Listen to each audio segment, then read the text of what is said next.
മനുഷ്യവർഗത്തിന്റെ ലോകത്തിലെ 6000 വർഷത്തിലെ ചരിത്രത്തിന്റെ ഏറ്റവും നിർണായകമായ കാലഘട്ടത്തിലാണ് നമ്മൾ നിൽക്കുന്നത്. ഒന്നാം മനുഷ്യനായ ആദാമുമായിട്ട് യാതൊരു ബന്ധവുമില്ലാത്ത ഇന്നത്തെ മനുഷ്യവർഗം അന്നത്തെ വസ്ത്രധാരണം, ഭക്ഷണം, പാർപ്പിടം, ജീവിതം, സൗകര്യങ്ങൾ ഇതൊന്നിൽ നിന്നെല്ലാം മാറ്റി തികച്ചും വ്യത്യസ്തമായ ഒരു സമൂഹം. കാലത്തിന്റെ കാഹളത്തിൽ എല്ലാവിധ പുരോഗതിയും നേടി ഇനി 1 ഇഞ്ച് പോലും ഡെവലപ്പ് ചെയ്യുവാൻ ഇല്ല എന്ന വിധത്തിൽ നിൽക്കുന്ന ലോകവും മനുഷ്യരും.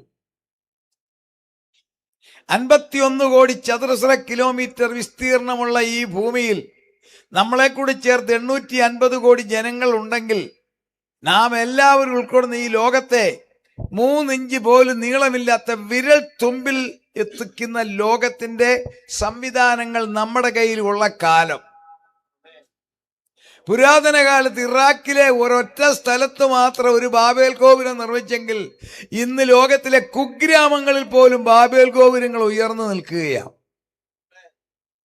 അസാധ്യമെന്ന ഒരു പദം മനുഷ്യൻ തുടച്ചു മാറ്റി എന്ന് ചിന്തിക്കേണ്ടിയിരിക്കുന്നു. ശാസ്ത്രത്തിന്റെ തൊപ്പിയിലെ മനോഹരമായ 4 തൂവലുകളുണ്ട്. ആ തൂവലുകളാണ് ഇന്നത്തെ നമ്മുടെ യുവതലമുറകൾ, നമ്മുടെ കുഞ്ഞുങ്ങൾ ഇവിടെയും വിദേശത്തും കൈകാര്യം ചെയ്യുന്നത്. IT, BT, ND, ST എന്ന് പറയും. Information technology, biotechnology, nano technology, space technology.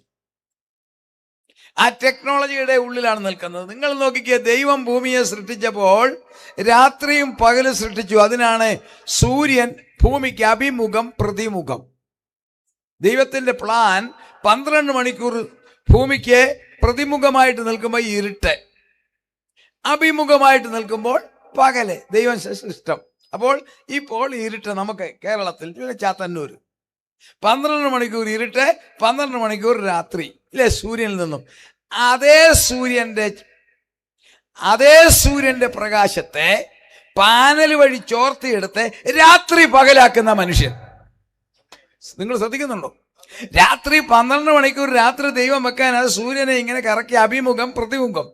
അതിൽ അതേ സൂര്യന്റെ പ്രകാശത്തെ സോളാർ പാനൽ വഴി ചോർത്തിയെടുത്ത് രാത്രിയും പകലാക്കുന്ന കാലം. എവിടം വരെ ലോകം ചെന്നെത്തിയിരിക്കുകയാണ്. പഴയ കാലത്ത് കറൻസി ആണെങ്കിൽ കറൻസി മാറി നിങ്ങളുടെ കയ്യിലൊക്കെ പ്ലാസ്റ്റിക് കാർഡായി, ATM കാർഡായി, ക്രെഡിറ്റ് കാർഡ്, അതെല്ലാം മാറാൻ പോവുക. തള്ളവരന്റെ മേളിൽ ഒരൊറ്റ പച്ച കുത്തി അതിനകത്ത് നിന്ന് സകല വിവരങ്ങൾ ചിന്തിക്കാൻ പോകുന്നു.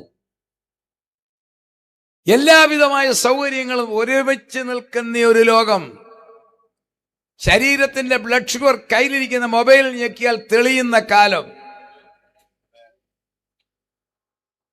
ജീവിത പങ്കാളികളെ തിരക്കിപ്പോകാതെ ഇഷ്ടപ്പെട്ട ജീവിത പങ്കാളികളെ ലാബറട്ടറിയിൽ നിർമ്മിക്കുന്ന കാലം. ഭക്ഷണങ്ങൾ, ഇൻസ്റ്റന്റ് ഭക്ഷണം എല്ലായിടത്തും തയ്യാർ. നമ്മുടെ അതിസുന്ദരമായ അമേരിക്കൻ റോഡ് പോലൊരു റോഡ് വരാൻ പോവുക. അക്കാര്യത്തിൽ കേരളീയർക്ക് അഭിമാനിക്കാം. നിങ്ങളുടെ തൊട്ടടുത്തുകൂടി ഇങ്ങനെ എല്ലാം പുരോഗമിച്ചുയർന്നു നിൽക്കുന്ന ലോകത്തെ ഒരു പാർശ്വവീക്ഷണം നടത്തിയാൽ ഒരു കാര്യം മനസ്സിലാക്കാം. എന്താണ് ഈ സമയം തക്കത്തിൽ ഉപയോഗിക്കേണ്ടത്? മനുഷ്യവർഗത്തിൽ 850 കോടി ജനമുണ്ടെങ്കിൽ ഞാൻ പറയട്ടെ, ദൈവമക്കളല്ലാതെ ആർക്കെങ്കിലും സമാധാനമുണ്ടോ? നിങ്ങൾ ശ്രദ്ധിച്ചിട്ടുണ്ടോ? സമാധാനമില്ലാത്ത ഒരു കാലം. 2 തലമുറയ്ക്ക് മുൻപ് വരെ രോഗങ്ങൾ വരും, രോഗങ്ങൾ ചികിത്സിക്കും, അല്ലെങ്കിൽ പ്രാർത്ഥിക്കും, അല്ലെങ്കിൽ രോഗങ്ങൾ തന്നെ മാറും. ഇന്നങ്ങനല്ല. 40 വയസ്സ് കഴിഞ്ഞാൽ ജീവിതകാലം മുഴുവൻ ഒന്നല്ല, സാധാരണക്കാരന് 4 രോഗം ഒന്നിച്ചുണ്ട്. ഒരു സാധാരണ മനുഷ്യനെ പൊറുക്കുന്ന രോഗമല്ല, അവന്റെ ജീവിത അവസാനം വരെ ഇഷ്ടസഖിയായിട്ട് കൂടെ കൂടുന്ന 4 രോഗം ആവറേജ് ഒരാൾക്ക്. എല്ലാ വീടുകളും ഒരു ചെറിയ മെഡിക്കൽ ഷോപ്പിന്റെ പ്രതീതിയിലാണ് നിൽക്കുന്നത്. സമാധാനം നഷ്ടപ്പെട്ട കുടുംബ ബന്ധങ്ങൾ മുഴുവൻ തീർന്നില്ലേ? മാതാപിതാക്കളെ കുഞ്ഞുങ്ങൾ ബഹുമാനിക്കുന്നുണ്ടോ? മാതാപിതാക്കൾക്ക് കുഞ്ഞുങ്ങളെ പഴയ പോലെ തർജ്ജനം ചെയ്യുവാൻ സാധിക്കുന്നോ? മ്ലേച്ഛത ആകാശത്തോളം ഉയർന്നില്ലേ? ലോകത്തിന്റെ മ്ലേച്ഛത കാണാൻ യൂട്യൂബ് തുറക്കാൻ ഒക്കുമോ? എത്ര ഭയങ്കരമായ മ്ലേച്ഛതകളാണ്! കലാപങ്ങൾ പെരിയില്ലേ? യുദ്ധഭീതി കൊണ്ട് നിൽക്കുകയല്ലേ? സാമ്പത്തിക തകർച്ച പൈസ ഇല്ലെന്നല്ല, അങ്ങനല്ല. ഇതിനകത്തിരിക്കുന്ന എല്ലാവരുടെയും വാലറ്റ് പേപ്പർ പേഴ്സ് തുറന്ന് 500 നോട്ട് കാണും. അതല്ല ഞാൻ പറഞ്ഞത്. സാമ്പത്തികത്തെ പൈസ ഇല്ലെന്നല്ല, പിടിച്ചാൽ കിട്ടാത്ത വിധത്തിൽ ചെലവുകൾ ഉയർന്നു നിൽക്കുന്നു. അതാണ് സാമ്പത്തിക തകർച്ച. എവിടുന്നല്ല ലോൺ എടുക്കാമോ, കണ്ടാൽ നല്ല വീട്, മനോഹരമായ വാഹനം എല്ലാം, പക്ഷേ ഏതോ ബാങ്ക് ഗ്യാരണ്ടിയിലായിരിക്കുന്ന സംഗതി. ശരിയാണോ? സാമ്പത്തിക അല്ല, രൂപ ഇല്ലെന്നല്ല, പേഴ്സിനകത്ത് പണമില്ലെന്നല്ല, അതൊക്കെ ഉണ്ട് അവിടെ. പക്ഷെ അതുകൊണ്ടൊന്നും കാര്യമില്ല. ബാധ്യതകൾ വർദ്ധിച്ചിരിക്കുന്നു. ഭാര്യാഭർത്തൃബന്ധങ്ങൾ ചരട് പൊട്ടുന്ന പോലെ പൊട്ടുന്നു. വിവാഹമോചനം പെരുകുന്നു. വർഗീയ വിഷം ലോകം മുഴുവൻ പരന്നു കഴിഞ്ഞു. മനുഷ്യവർഗത്തിന് ജീവിക്കാൻ മേലാത്ത വിധത്തിൽ ഈ ഭൂമിയിലെ കാലാവസ്ഥ ഒരു വില്ലനായി മാറി. പഴയകാലത്തെ പ്രായമുള്ളവർക്കറിയാം, തുലാവർഷം, കാലവർഷം 2 വർഷം മാത്രമേ ഉള്ളൂ നമ്മുടെ കേരളത്തിൽ. എല്ലാ രാജ്യത്തും അതൊക്കെ തന്നെ. ഇപ്പം കണ്ടോ, ന്യൂനമർദ്ദം എവിടുന്ന് കിട്ടി? തുലാമാസത്തിൽ ഞങ്ങളെല്ലാം പഠിപ്പിച്ച സ്കൂളിൽ, തുലാവർഷത്തിൽ ഞങ്ങളെ സ്കൂളിൽ ഇട്ട പേര് ഉച്ച കഴിഞ്ഞ് വരുന്ന വിരുന്നുകാർ. ഞങ്ങളെ ടീച്ചേഴ്സ് പഠിപ്പിച്ചതാ. അത് ഉച്ച കഴിഞ്ഞ് ഒരു വരവ് വരും, ഒരു ഇടി, ഒരു കൊള്ളിയാൻ പോകും. ഇന്നോ ഇതേതു മാസമാണ്? നവംബർ 20 ആയില്ലേ? ന്യൂനമർദ്ദം ഇരുണ്ട് മൂടിക്കിടക്കുന്ന കണ്ടോ? കാലാവസ്ഥയ്ക്ക് വ്യത്യാസം വന്നത് നിങ്ങൾ കണ്ടോ? മാനസിക രോഗികൾ ഇതുപോലെ പെരുകിയ ഒരു കാലമില്ല. ആത്മഹത്യ കേരളത്തിന്റെ കണക്ക് വർഷങ്ങൾക്ക് മുൻപ് നിയമസഭ പറഞ്ഞത് 21 മലയാളി ഒരു ദിവസം ആത്മഹത്യ ചെയ്യുന്ന. ആത്മഹത്യ പെരുകി. ലോകം മുഴുവൻ യുദ്ധഭീതി. ഭരണത്തലപ്പുകളിൽ യാതൊരു സമാധാനവുമില്ല. യുദ്ധഭീതി. എന്താ കാരണം? അതാണ് ദുഷ്കാലം. ഈ എല്ലാത്തിന്റെ അവസാനം ഈ തലമുറയിൽ വന്നിരിക്കുകയാണ്. 10 കാര്യങ്ങളുടെ അവസാനമാണ് ഈ തലമുറ. നിങ്ങൾ ശ്രദ്ധിച്ചു കാണണം. ഞാൻ കറക്റ്റ് സമയത്തിന് അവസാനിപ്പിക്കും. കർത്താവ് എനിക്ക് 2 മെസ്സേജാണ് തന്നിരിക്കുന്നത്. 1, ഇന്നത്തെ കാലം എന്ത്? 2, ദൈവമക്കളുടെ ചുമതല എന്ത്? 10 കാര്യങ്ങളുടെ അവസാനമാണ് ഈ തലമുറ. 1, ദൈവത്തിന് മനുഷ്യനോടുള്ള മൃദുല സമീപനം. The soft dealing of sovereign God towards human being. നമ്മൾ ഓർക്ക് ഈ മനുഷ്യൻ കാണിക്കുന്ന ഈ തെറ്റുകളും കുറ്റങ്ങളും ചതിവും വഞ്ചനയും നോക്കിക്കും. ഇന്നലെ ഞാൻ പേപ്പർ വായിച്ചത്, ജീവൻ രക്ഷാ മരുന്നിനകത്ത് പോലും കീടനാശിനി. ജീവന്റെ ബ്ലഡ് പ്രഷറിനും ഒക്കെയുള്ളൊരു മരുന്നിനകത്ത് കീടനാശിനി. അത്ര ഭയങ്കരമായ മനുഷ്യൻ ഈ വിധത്തിൽ അക്രമവും കൊള്ളയും കൊള്ളിവയ്പും ചെയ്തിട്ട് ദൈവം എന്താ അനങ്ങാപ്പാറയായിട്ട് നിൽക്കുന്നെന്ന് ചിലർക്കൊരു ചോദ്യമില്ലേ? ഉണ്ട്. അതിന് ഉത്തരമാണ്, ദൈവത്തിന് മനുഷ്യനോടൊരു മൃദുല സമീപനമുണ്ട്. അത് ഈ തലമുറയിൽ തീരും. ഒരു വാക്യം വായിക്കാം. 34-ാം അധ്യായത്തിന്റെ 5-ാം വാക്യം, പുറപ്പാട് പുസ്തകം. ഒന്ന് വായിച്ച ബുക്ക് പുറപ്പാട് 34:5. അപ്പോൾ യഹോവ മേഘത്തിൽ ഇറങ്ങി. ദേവദാസനെ ബാക്കി ഞാൻ പറഞ്ഞിട്ടേ വായിക്കാവുള്ളൂ. അപ്പോൾ യഹോവ മേഘത്തിൽ ഇറങ്ങി. ഇനി നിങ്ങൾ എന്നെ ശ്രദ്ധിക്കണം, എപ്പോഴാന്ന് കേട്ടോണം. 1.25 കിലോമീറ്റർ ആഴമുള്ള ചെങ്കടൽ. കടലിന്റെ അടിയെന്ന് പറഞ്ഞാൽ നിങ്ങൾക്ക് അടുത്ത കൊല്ലം കടലെന്ന് തോന്നുന്നു. പക്ഷെങ്കിൽ കടലിന്റെ അടുത്തായിട്ട് നിങ്ങളാരും സാധാരണക്കാർ കണ്ടിട്ടില്ല. കടലിന്റെ അടി ഇതുപോലെ പരന്നൊന്നും കിടക്കുന്ന സ്ഥലമല്ല. കടലിന്റെ അടി എന്ന് പറയുന്നത് ഹിമാലയത്തിന്റെ അത്രയും വലിപ്പമുള്ള പർവ്വതങ്ങൾ വരെ കടലിനടിയിലുണ്ട്. എല്ലാം കുണ്ടും കുഴിയും ചതുപ്പും ചെളിക്കൂമ്പാരുമാണ്. പവിഴപ്പുറ്റും ചെളികളും കുണ്ടും കുഴിയും ആ കടലിന്റെ അടി മുഴുവൻ. എന്നാൽ ചെങ്കടൽ പരിവേഷണം നടത്തിയവർ അതിന്റെ ഫോട്ടോ എടുത്തത് കാണിച്ച് ഞാൻ ദൈവത്തെ സ്തുതിച്ചു. പൂർവകാലത്തെ ഈജിപ്തിന്റെ തലസ്ഥാനമായ ലക്ഷോർ മുതൽ സൗദി അറേബ്യയുടെ പടിഞ്ഞാറ് വശം വരെയുള്ള ഒരു സ്ഥലം ചെങ്കടൽ. 1.25 കിലോമീറ്ററാണ് അവിടുത്തെ വെള്ളത്തിന്റെ ആഴം. ആ ചെങ്കടലിന്റെ അടി കേൾക്കണോ നിങ്ങൾക്കൊരു സംഭവം? അവിടെ കല്ലില്ല, മണ്ണില്ല, ചെളിയില്ല, ചേറില്ല, വെള്ള പഞ്ചസാര മണൽ. വെള്ള പഞ്ചസാര മണൽ ലോകത്തിൽ ഒരു കടലിലും ഇല്ല. 36 കോടി ചതുരശ്ര കിലോമീറ്റർ ഉണ്ട് കടൽ. അതിൽ ഈ ചെങ്കടലിന്റെ അടിയിൽ മാത്രം ലക്ഷോർ മുതൽ സൗദി വരെയുള്ള ഒരു പ്രത്യേക സ്ഥാനം, 1.25 കിലോമീറ്റർ ആഴമുള്ള ആ സ്ഥലം ഫ്ലാറ്റായിട്ട് കിടക്കുന്നത് കൂടാതെ വെള്ള പഞ്ചസാര മണൽ അവിടെ എങ്ങനെ വന്നു? ദൈവം സമുദ്രമുണ്ടാകട്ടെ എന്ന് കൽപ്പിച്ചപ്പോൾ തന്റെ മുൻനിർണയത്താൽ തമ്പുരാൻ അറിയാം തന്റെ ജനമായ 30 ലക്ഷം പേർ, പ്രായമുള്ള വല്യപ്പച്ചൻ മുതൽ ചെറിയ കുഞ്ഞുവരെ, ഗർഭിണികൾ, ക്ഷീണമുള്ളവർ എല്ലാവരും ഫറവോന് മുമ്പിൽ നിന്ന് ഓടിക്കയറണമെങ്കിൽ, ഒരു വ്യക്തി പോലും സ്ലിപ്പാകാതെ ഓടിക്കയറണമെങ്കിൽ ചതുപ്പ് പാടില്ല, കുണ്ട് പാടില്ല, കുഴി പാടില്ല, പാറ പാടില്ല, സമുദ്രം ഉണ്ടാകട്ടെ എന്ന് പറഞ്ഞപ്പോൾ വെള്ള പഞ്ചസാര മണൽ അവിടെ വിരിച്ച ദൈവം, ചാത്തന്നൂർ സെന്ററിലെ ദൈവമക്കളെ, എന്റെയും നിങ്ങളുടെയും ദൈവദാസന്മാരെ, ശുശ്രൂഷയ്ക്കും ജീവിതത്തിന്റെയും മുമ്പിൽ അവൻ പഞ്ചസാര മണൽ വിരിക്കുന്നവനാ. 30 ലക്ഷം പേർ ഓടിക്കേറിയിട്ട് ഒരു കുഞ്ഞു താഴെ വീണില്ല. അങ്ങനെ കേറി ഇക്കരെ കയറി കഴിഞ്ഞ് വലിയ ആന്റി തപ്പേറെടുത്ത് പാട്ടും പാടി എല്ലാം കഴിഞ്ഞ് തമ്പുരാൻ മോശയെ വിളിച്ച് പർവ്വതത്തിൽ എങ്ങനെ ജീവിക്കണം എന്ന് കൽപ്പന എഴുതി കൊടുത്തുകൊണ്ടിരുന്നപ്പോൾ ചെയ്യരുതെന്ന് പറഞ്ഞ കാര്യം താഴെ ചെയ്തു. നിനക്കൊരു വിഗ്രഹം ഉണ്ടാകരുതെന്ന് പറഞ്ഞ് എഴുതി കൊടുത്തൊന്ന് വായിച്ചു പോലും കേൾക്കാതെ വിഗ്രഹവുമായി തുള്ളിയപ്പോൾ ദൈവത്തിന്റെ കോപത്തിൽ 30 ലക്ഷത്തെ നശിപ്പിക്കാമായിരുന്നു. നശിപ്പിക്കാൻ എന്താണെന്ന് അദ്ദേഹം വായിച്ചു കേൾപ്പിക്കുന്നത്. അതാണ് ദൈവത്തിന്റെ മൃദുല സമീപനം. ഇന്നും ദൈവമക്കളെ ഉപദ്രവിക്കുന്നവരോടും ദൈവസഭയെ ഉപദ്രവിക്കുന്നവരോടും എല്ലാം ദൈവത്തിന്റെ മൃദുല സമീപനത. വായിക്കാൻ പുറപ്പാട് 34:5. അപ്പോൾ യഹോവ മേഘത്തിൽ ഇറങ്ങി അവിടെ അവന്റെ അടുക്കൽ നിന്ന് യഹോവയുടെ നാമത്തെ ഘോഷിച്ചു. യഹോവ അവന്റെ മുമ്പാകെ കടന്ന് ഘോഷിച്ചത് എന്തെന്നാൽ, യഹോവയായ ദൈവം കരുണയും കൃപയുമുള്ളവൻ, ദീർഘക്ഷമയും മഹാദയയും വിശ്വസ്തതയുമുള്ളവൻ, അടുത്തത് 1000 ദയപാലിക്കുന്നവൻ. ഇതാണ് ദൈവത്തിന്റെ മൃദുല സമീപനം. അതുകൊണ്ടാണ് ഈ മനുഷ്യൻ ഈ തെറ്റുകളെല്ലാം ചെയ്തിട്ടും ദൈവം ശിക്ഷിക്കാതെ വിടുന്നത്. എന്നാൽ ആ ദൈവത്തിന്റെ മൃദുല സമീപനം ഈ തലമുറയിൽ തീരും.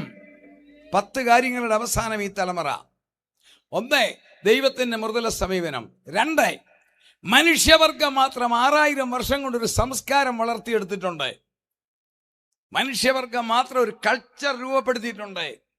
അതുകൊണ്ടാണ് നമ്മൾ മാന്യമായ വസ്ത്രം ചെയ്ത്, മാന്യമായി വീട്ടിൽ താമസിച്ച്, മാന്യമായിട്ട് ഇടപെടുന്ന നമ്മുടെ സംസ്കാരം മനുഷ്യവർഗത്തിന്റെ. ആ സംസ്കാരം ഈ തലമുറയിൽ തീരും. മനുഷ്യൻ മൃഗങ്ങളെ പോലാവും. 3, ശ്രദ്ധിച്ച് ദൈവമക്കൾ കേട്ടുകൊള്ളുക. 10 കാര്യങ്ങളുടെ അവസാനം, അതാ ദുഷ്കാലം. 3, വചനപ്രകാരമുള്ള ക്രൈസ്തവ സഭ, ഇന്ത്യൻ പെന്തക്കോസ്തൽ ദൈവസഭ ഉൾപ്പെടെയുള്ള വചനപ്രകാരമുള്ള ദൈവസഭ ഈ തലമുറയിൽ ഈ ഭൂമിയിൽ നിന്ന് മാറിയിരിക്കും. 4, ഈ സുവിശേഷം പ്രഘോഷിക്കുവാൻ മനുഷ്യവർഗത്തിനുള്ള അവസരം ഈ തലമുറയിൽ തീരും. 5, ഏത് കഠിന പാപിക്കും പാപമോചനവും വീണ്ടെടുപ്പും നിത്യജീവനും പ്രദാനം ചെയ്യുന്ന ദൈവത്തിന്റെ സ്നേഹത്തിന്റെ സമീപനം ഈ തലമുറയിൽ തീർന്നിരിക്കും. നിങ്ങൾ ശ്രദ്ധിക്കുന്നുണ്ടോ? 10 കാര്യം. 1, ദൈവത്തിന്റെ മൃദുല സമീപനം തീരും. 2, മനുഷ്യന്റെ സംസ്കാരം മാറും, മനുഷ്യൻ മൃഗമാകും. 3, വചനപ്രകാരമുള്ള ക്രൈസ്തവ സഭ ഇവിടെ കാണും. അപ്പോസ്തോലിക ഉപദേശപ്രകാരമുള്ള സഭ ഈ തലമുറയിൽ ഈ ഭൂമിയിൽ നിന്ന് മാറും. 4, സുവിശേഷം അറിയിക്കുവാനുള്ള അവസരം ഈ തലമുറയിൽ തീരും. 5, സൗജന്യ രക്ഷ ഈ തലമുറയിൽ തീരും. 6, ഈ ഭൂമിയെ നിലനിർത്തുന്ന ഇവിടുത്തെ പണമോ ഇവിടുത്തെ ശാസ്ത്രമോ ഒന്നും അല്ല. ഈ ഭൂമി ഇങ്ങനെ പോകുന്നത് പരിശുദ്ധാത്മാവിന്റെ ശക്തിയാ. ദൈവത്തിന്റെ പരിശുദ്ധാത്മാവിന്റെ ശക്തി ഈ ഭൂമിയിലുണ്ട്. അത് ഈ തലമുറയിൽ മാറും. 2 തെസ്സലോനിയർ 2:6 വായിക്കണ്ട. 7, ദുഃഖത്തോടെ വിളിച്ചു പറയാ സംഭവങ്ങൾ, മനുഷ്യന്റെ ഫാമിലി ലൈഫ് ഈ തലമുറയിൽ തീരും. 8, മനുഷ്യർക്ക് മറ്റ് സൃഷ്ടികളിൽ നിന്ന് മേന്മയുള്ളവന്റെ വിശുദ്ധിയ, അത് ഈ തലമുറയിൽ തീരും, മൃഗങ്ങളെ പോലാകും. 9, ഈ ലോകത്തിലെ എല്ലാ രാജ്യങ്ങൾക്കും അധികാരികളുണ്ട്. അവരുടെ പരമാധികാരം ഈ തലമുറയിലൂടെ തീരും. അവരുടെ മേലൊരു അധികാരി വരും. അവനാണ് സത്താൻ, സർവാധികാരി. വേദപുസ്തക ഭാഷയിൽ സത്താൻ അല്ലെങ്കിൽ ആന്റി ക്രൈസ്റ്റ്. 10, സൂര്യൻ, ചന്ദ്രൻ, നക്ഷത്രങ്ങൾ മുതലായ സോളാർ സിസ്റ്റത്തിന് മാറ്റം വരും. ഈ 10 കാര്യങ്ങൾക്ക് ഈ തലമുറയിൽ മാറ്റം വരുന്നതാണ് ദുഷ്കാരം. എന്താണ് ഇതിന്റെ കാരണം? ഒരു യുഗം ഇവിടെ തീരാൻ പോകുകയാണ്. വർഷങ്ങളായിട്ട് ദൈവമക്കൾ കേൾക്കുന്നതാണെങ്കിലും അതിൻ്റെ ആ പ്രത്യേകത ഒന്ന് കേട്ടോണം. എന്താണ് ഈ യുഗത്തിൻ്റെ പ്രത്യേകത? ഇത് ഇന്നത്തെ അധ്യക്ഷനായ ആൽബർട്ട് ദൈവദാസൻ അത് ചുരുക്കമായി പറഞ്ഞെങ്കിലും എന്താണെന്ന് പറഞ്ഞില്ലെങ്കിൽ ഈ യോഗം പൂർണ്ണമാകത്തില്ല. ദൈവം സൃഷ്ടികൾ ഉണ്ടാകട്ടെ എന്ന് കൽപ്പിച്ചപ്പോൾ സൃഷ്ടിച്ചെങ്കിൽ മനുഷ്യനെ കൽപ്പിക്കുകയല്ല, തൻ്റെ സ്വരൂപത്തിൽ, ശ്വാസത്തിൽ അഥവാ ശക്തിയിൽ സൃഷ്ടിച്ചു. മറ്റുള്ളതെല്ലാം ഉണ്ടാകട്ടെ, ഗാലക്സികളെല്ലാം ഉണ്ടാകട്ടെ എന്നേ പറഞ്ഞുള്ളൂ. 10,000 കോടി ഗാലക്സികൾ ഉണ്ടായി. കുട്ടികൾക്കറിയാം, ആൽഫ സെഞ്ചുറി, ആൻഡ്രോമീഡ ഗാലക്സികളാ. നമ്മുടെ ഗാലക്സി 10,000 കോടി നക്ഷത്രം, മിൽക്കി വേ. നമ്മുടെ അയലോക്കത്താണ് ആൽഫ സെഞ്ചുറി, ആൻഡ്രോമീഡ, വിൽപൂൾ. ഇതെല്ലാം കോടി കണക്കിന് നക്ഷത്രങ്ങളാ. ഉണ്ടാകട്ടെ എന്ന് ഒറ്റ വാക്കിൽ സൃഷ്ടിച്ചെങ്കിൽ മനുഷ്യന്റെ കാര്യത്തിൽ തൻ്റെ ശബ്ദമല്ല, തൻ്റെ ശക്തിയാൽ, തൻ്റെ സ്വരൂപത്തിൽ, തൻ്റെ ശ്വാസത്തിൽ നിലത്തിലെ പൊടിയിൽ നിന്ന് സൃഷ്ടിച്ചു. അങ്ങനെ മേത്തരം സൃഷ്ടിയായ ആ മനുഷ്യന്റെ മേൽ ദൈവം തേജസ്സിന്റെ ആവരണം നൽകി അവനെ അനുഗ്രഹിച്ചെങ്കിൽ നമുക്കറിയാം, തിന്മയുടെ ശക്തിയാൽ അനുസരണക്കേട് കാണിച്ചപ്പോൾ മനുഷ്യൻ ആത്മീയത്തിൽ മരിച്ചു. 900 വർഷം ജീവിച്ചു. സാത്താൻ സന്തോഷിച്ചു. അവനറിയാം 6.5 കോടി വർഷം മുമ്പ്, വിശദീകരിക്കാൻ നേരമില്ല, സുന്ദരനായ ഒരു ദൂതൻ അഹങ്കരിച്ചപ്പോഴാണ് അവൻ സാത്താനായത്. അങ്ങനെ അവൻ സാത്താനായി അവനെ സ്വർഗത്തിൽ നിന്നും തള്ളിക്കളഞ്ഞപ്പോൾ പകരം ദൈവദൂതന്മാരെ പകരം സൃഷ്ടിച്ചില്ല. പകരം തൻ്റെ സാദൃശ്യത്തിൽ മനുഷ്യനെ സൃഷ്ടിച്ചപ്പോൾ സാത്താൻ അറിയാം, ഇത് വേറെ പരിപാടിയാ, സ്വർഗത്തിൽ കൊണ്ടുപോകാനാ. മാലാഖമാരെ സൃഷ്ടിച്ചത് മാലാഖമാരുടെ രൂപത്തിലാണെങ്കിൽ അന്നമ്മയും ചാക്കോച്ചനെയും തോമാച്ചനെയും വർഗീസിനെയും സൃഷ്ടിച്ചത് ദൈവത്തിന്റെ സാദൃശ്യത്തിലാ. ചാക്കോച്ചനെയും നാരായണനെയും അയ്പ്പച്ചനെയും കുട്ടപ്പനെയും കുഞ്ഞൂട്ടനെയും ശ്രീധരനെയും മുസ്തഫയെ എല്ലാം ദൈവം സൃഷ്ടിച്ചത് ദൈവത്തിന്റെ സാദൃശ്യത്തിലാ. അപ്പോൾ സാത്താന് മനസ്സിലായി, ഇത് അങ്ങ് കൊണ്ടുപോകാനാ. അതിനാണ് അവൻ തകർത്തപ്പോൾ ദൈവം നീതിമാനാകിയാൽ തേജസ് പോയപ്പോൾ മനുഷ്യൻ മരിച്ചപ്പോൾ സാത്താൻ സന്തോഷിച്ചെന്താ, മനുഷ്യനെ സ്വർഗത്തിൽ കൊണ്ടുപോകത്തില്ല എന്ന്. പക്ഷെങ്കിൽ സ്വർഗം പിശാചറിയാതെ ദൈവം സ്വർഗത്തിൽ ഒരു മാസ്റ്റർ പ്ലാൻ ഇട്ടു, തൻ്റെ സൃഷ്ടിയെ ഉദ്ധരിക്കുക. തൻ്റെ സൃഷ്ടിയെ ഉദ്ധരിക്കണമെങ്കിൽ എങ്ങനെ ചെയ്യാം? തൻ്റെ ശബ്ദത്താൽ സൃഷ്ടിക്കപ്പെട്ടവനാ, തൻ്റെ ശക്തിയാൽ സൃഷ്ടിക്കപ്പെട്ടവനാ. അവനെ ഉദ്ധരിക്കണമെങ്കിൽ താൻ തന്നെ വരണം, വേറെ ആരെ കൊണ്ട് സാധിക്കത്തില്ല. പക്ഷെ ദൈവത്തിന്റെ ആകാരത്തിൽ, ദൈവത്തിന്റെ ആ ഭയങ്കരതയിൽ, ദൈവത്തിന്റെ ശക്തിയിൽ ഈ ഭൂമിയിൽ വരാനൊക്കത്തില്ല. നോക്കിക്കേ, ചാത്തന്നൂർ സെന്ററിന്റെ സ്റ്റേജ് നല്ലതാ. ഞാൻ നോക്കി ധൈര്യത്തോടെ ചാടി ആരാധിക്കാം. ആ പാസ്റ്റർമാരുടെ കയറിയാൽ ഇത് ഒടിയത്തില്ല. അത്ര കറക്റ്റായിട്ടാണ് തങ്കച്ചൻ ഭാഷ അറേഞ്ച് ചെയ്തിരിക്കുന്നത്. പക്ഷെ ഞാൻ ചോദിച്ചോട്ടെ, ഒരു ആന ഇങ്ങോട്ട് കയറ്റി വിട്ടാലോ? ആന വരും, നാളെ സ്റ്റേജ് കാണുകയില്ല അല്ലേ? ഒരാനയ്ക്ക് ഇവിടെ വരാൻ മേലെങ്കിൽ ഈ പ്രപഞ്ചത്തെ സൃഷ്ടിച്ച ദൈവത്തിന് ഈ ഭൂമി വന്നാൽ ഭൂമി ഇല്ല. എന്നാൽ തന്റെ സൃഷ്ടിയെ രക്ഷിക്കണം. അതിനാണ് എബ്രായർ 2:14 പറയുന്നു, മക്കൾ ജഡരക്തങ്ങളോട് കൂടിയവനാകൊണ്ട് അവനും അവരെ പോലെ ജനമെടുത്ത കർത്താവായ യേശു, അവന്റെ പുത്രനായ ക്രിസ്തുവിന്റെ രക്തം സകല പാപവും പോക്കി നമ്മെ ശുദ്ധീകരിക്കുന്നു. യേശുവായ ദൈവം ഈ ഭൂമിയിൽ വന്നു, തന്റെ രക്തം കൊണ്ട് മനുഷ്യവർഗത്തിന്റെ പാപത്തെ കഴുകി. മതമല്ല സ്ഥാപിച്ചത്, സഭയല്ല അവിടെ സ്ഥാപിച്ചത്. പ്രധാനമായി മനുഷ്യനെ സ്വർഗത്തിൽ കൊണ്ടുപോകുവാൻ ഒരു ജീവനുള്ള വഴി സ്ഥാപിച്ചു. ആ ജീവനുള്ള വഴിയിൽ പ്രവേശിക്കാൻ 1 രൂപ പോലും പ്രവേശന ഫീസില്ല.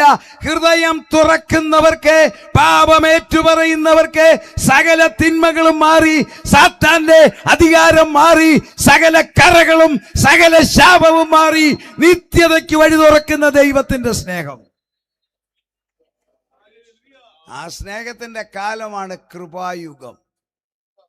പക്ഷെങ്കിൽ കർത്താവ് തന്ന 2 വാഗ്ദത്തമുണ്ട്. അതിലൊരു വാഗ്ദത്തം അനുഭവിക്കുന്നവരാണ് ഇവിടെ ഇരിക്കുന്നത്. കർത്താവ് പറഞ്ഞ, എൻ്റെ പിതാവ് വാഗ്ദത്തം ചെയ്തതിനെ ഞാൻ നിങ്ങൾക്ക് അയക്കും.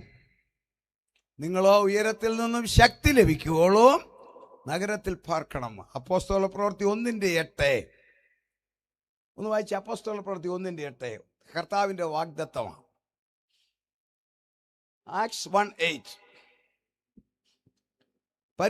എന്നാൽ പരിശുദ്ധാത്മാവ് നിങ്ങളുടെ മേൽ വരുമ്പോൾ നിങ്ങൾ ശക്തി ലഭിച്ചിട്ട് യെരുശലേമിലും യഹൂദയിലും, ശക്തി ലഭിച്ചിട്ട് എൻ്റെ ശബ്ദം നിങ്ങൾ കേൾക്കുന്നത് യഥാർത്ഥത്തിൽ എൻ്റെ ശബ്ദം ഈ മൈക്കിൽ കൂടെ വരുന്ന ആംപ്ലിഫയറിന്റെ ശബ്ദത്തിലാണ്. അല്ലെങ്കിൽ എൻ്റെ ശബ്ദം അവിടെ വരെ വരത്തില്ല. ഇത് ആംപ്ലിഫയർ ഇതിനെ കൺവേർട്ട് ചെയ്ത് എൻ്റെ ശബ്ദത്തെ പ്രൊജക്റ്റ് ചെയ്യുന്ന ശക്തി. അപ്പോൾ നിങ്ങൾ ശക്തി ലഭിച്ചിട്ട്, ഞാനും നിങ്ങളും ഈ ലോകത്തിൽ രക്ഷിക്കപ്പെട്ട് കഴിഞ്ഞ് ജീവിക്കുന്നത് പണത്തിന്റെ ശക്തിയിലല്ല, സൗന്ദര്യത്തിന്റെ ശക്തിയിലല്ല, അതെല്ലാം മാറിപ്പോകുന്നതാ. ആരോഗ്യത്തിന്റെ ശക്തിയിലല്ല, നമ്മൾ ജീവിക്കുന്നത് ആത്മാവിന്റെ ശക്തിയിലാ. നമ്മൾ ആരാധിക്കുന്നത് ആത്മാവിന്റെ ശക്തിയിലാ. അപ്പോൾ ഒന്നാമത്തെ വാഗ്ദത്തം അനുഭവിക്കുന്ന ദൈവമക്കളെ, കർത്താവിന്റെ രണ്ടാമത്തെ വാഗ്ദത്തമാ, എന്റെ പിതാവിന്റെ ഭവനത്തിൽ അനേകം വാസസ്ഥലങ്ങളുണ്ട്, ഇല്ലെങ്കിൽ ഞാൻ നിങ്ങളോട് പറയുമായിരുന്നു, ഞാൻ നിങ്ങൾക്ക് സ്ഥലമൊരുക്കാൻ പോകുന്നു. ഞാൻ പോയി സ്ഥലമൊരുക്കിയാൽ ഞാൻ ഇരിക്കുന്ന ഇടത്ത് നിങ്ങൾ ഇരിക്കേണ്ടതിന് പിന്നെയും വന്ന് നിങ്ങളെ ചേർക്കും. സന്തോഷമുള്ളവർ ദൈവത്തെ സ്തുതിച്ചേ. ആ വാഗ്ദത്തം ഈ തലമുറയിൽ നിവർത്തിക്കും. അന്ത്യകാല സംഭവങ്ങൾ ഒരു രാത്രി ഒന്നും പറഞ്ഞാൽ തീരത്തിലെന്ന് ദൈവമക്കൾക്കും ദൈവദാസന്മാർക്കും അറിയാം. 3-4 ദിവസം അടുപ്പിച്ച് പറഞ്ഞാൽ ഓണി ഞാൻ 1 മണിക്കൂറുകൊണ്ട് അരച്ച് കലക്കി കുറുക്കി അത്യാവശ്യ കാര്യങ്ങൾ മാത്രമേ പറയുന്നുള്ളൂ. ഈ തലമുറ കാണാൻ പോകുന്നത് 3-ാം ലോകമഹായുദ്ധമല്ല, നടക്കത്തില്ല. ഈ തലമുറ കാണാൻ പോകുന്നത് സെക്കൻഡുകൾക്കകം ഈ ഭൂമിയുടെ സ്ഥിതി മാറും. അരച്ചു കുറുക്കി പറഞ്ഞാൽ ഈ ഇപ്പോഴത്തെ ന്യൂനമർദ്ദമൊക്കെ ഉണ്ടല്ലോ, ഇതെല്ലാം വിളിച്ചു പറയുന്ന ഒരു മഹാന്യൂനമർദ്ദം വരാൻ പോകുന്നു. ആ ന്യൂനമർദ്ദത്തോടുകൂടി ഈ ലോകത്തെ മുഴുവൻ ചുഴറ്റി അടിക്കുന്ന ഒരു ചുഴലിക്കാറ്റ് വരും. ഈ ന്യൂനമർദ്ദമല്ല അതിന്റെ മുമ്പിൽ, അതെല്ലാം കൂടി വിശദീകരിക്കാൻ സമയമില്ല. സമുദ്രം ചൂട് 23 ഡിഗ്രി ചൂട് മതി നമുക്ക് മഴ ലഭിക്കാൻ. അതിന് മേലോട്ട് കൂടുന്തോറും സമുദ്രം അപകടകാരിയാകും. സമുദ്രത്തിന് 3 ഭാഗമായി, എപ്പിലിമ്യോൺ, പൈക്ലോക്ലൈൻ, ഹൈപ്പോലിമ്യോൺ. ആഴക്കടലിന്റെ പേര് ഹൈപ്പോലിമ്യോൺ. ആ ആഴക്കടലിനടിയിൽ സജീവമായിട്ടുള്ള അഗ്നിപർവ്വതങ്ങൾ ഇപ്പോൾ റെഡിയാ പൊട്ടാൻ. അത് പൊട്ടാതിരിക്കാൻ ആ കടലിന്റെ പ്രഷർ 700 മടങ്ങ് ആ കടലിന്റെ അടിത്തട്ടിലെ പ്രഷർ കരയേക്കാൾ 40 ഡിഗ്രിക്ക് അപ്പുറം ചൂട് വന്നാൽ കടൽ അയയും. 60 ഡിഗ്രി ചൂട് വന്നാൽ കടൽ വല്ലാണ്ടയയും. അങ്ങനെ അയഞ്ഞതാ 1997 തെക്കൻ അമേരിക്കയിലെ ഇക്വഡോറിൽ അയഞ്ഞാണ്. ഒറ്റ ചുഴലിക്കാറ്റ് ഒരു അഗ്നിപർവ്വതം പൊട്ടി 6000 ഡിഗ്രി ലാവ വന്നതാ 3 ലക്ഷം പേരെ കൊന്നൊടുക്കിയ സുനാമി. ന്യൂനമർദ്ദം വർദ്ധിച്ചു വന്നുകൊണ്ടിരിക്കുമ്പോൾ ഈ തലമുറയിൽ കാണാൻ പോകുന്നത് അതിശക്തമായ ഒരു ചുഴലിക്കാറ്റ് വരും. യെരമ്യാ പ്രവചനം 25:31 പറഞ്ഞിട്ടുണ്ട്.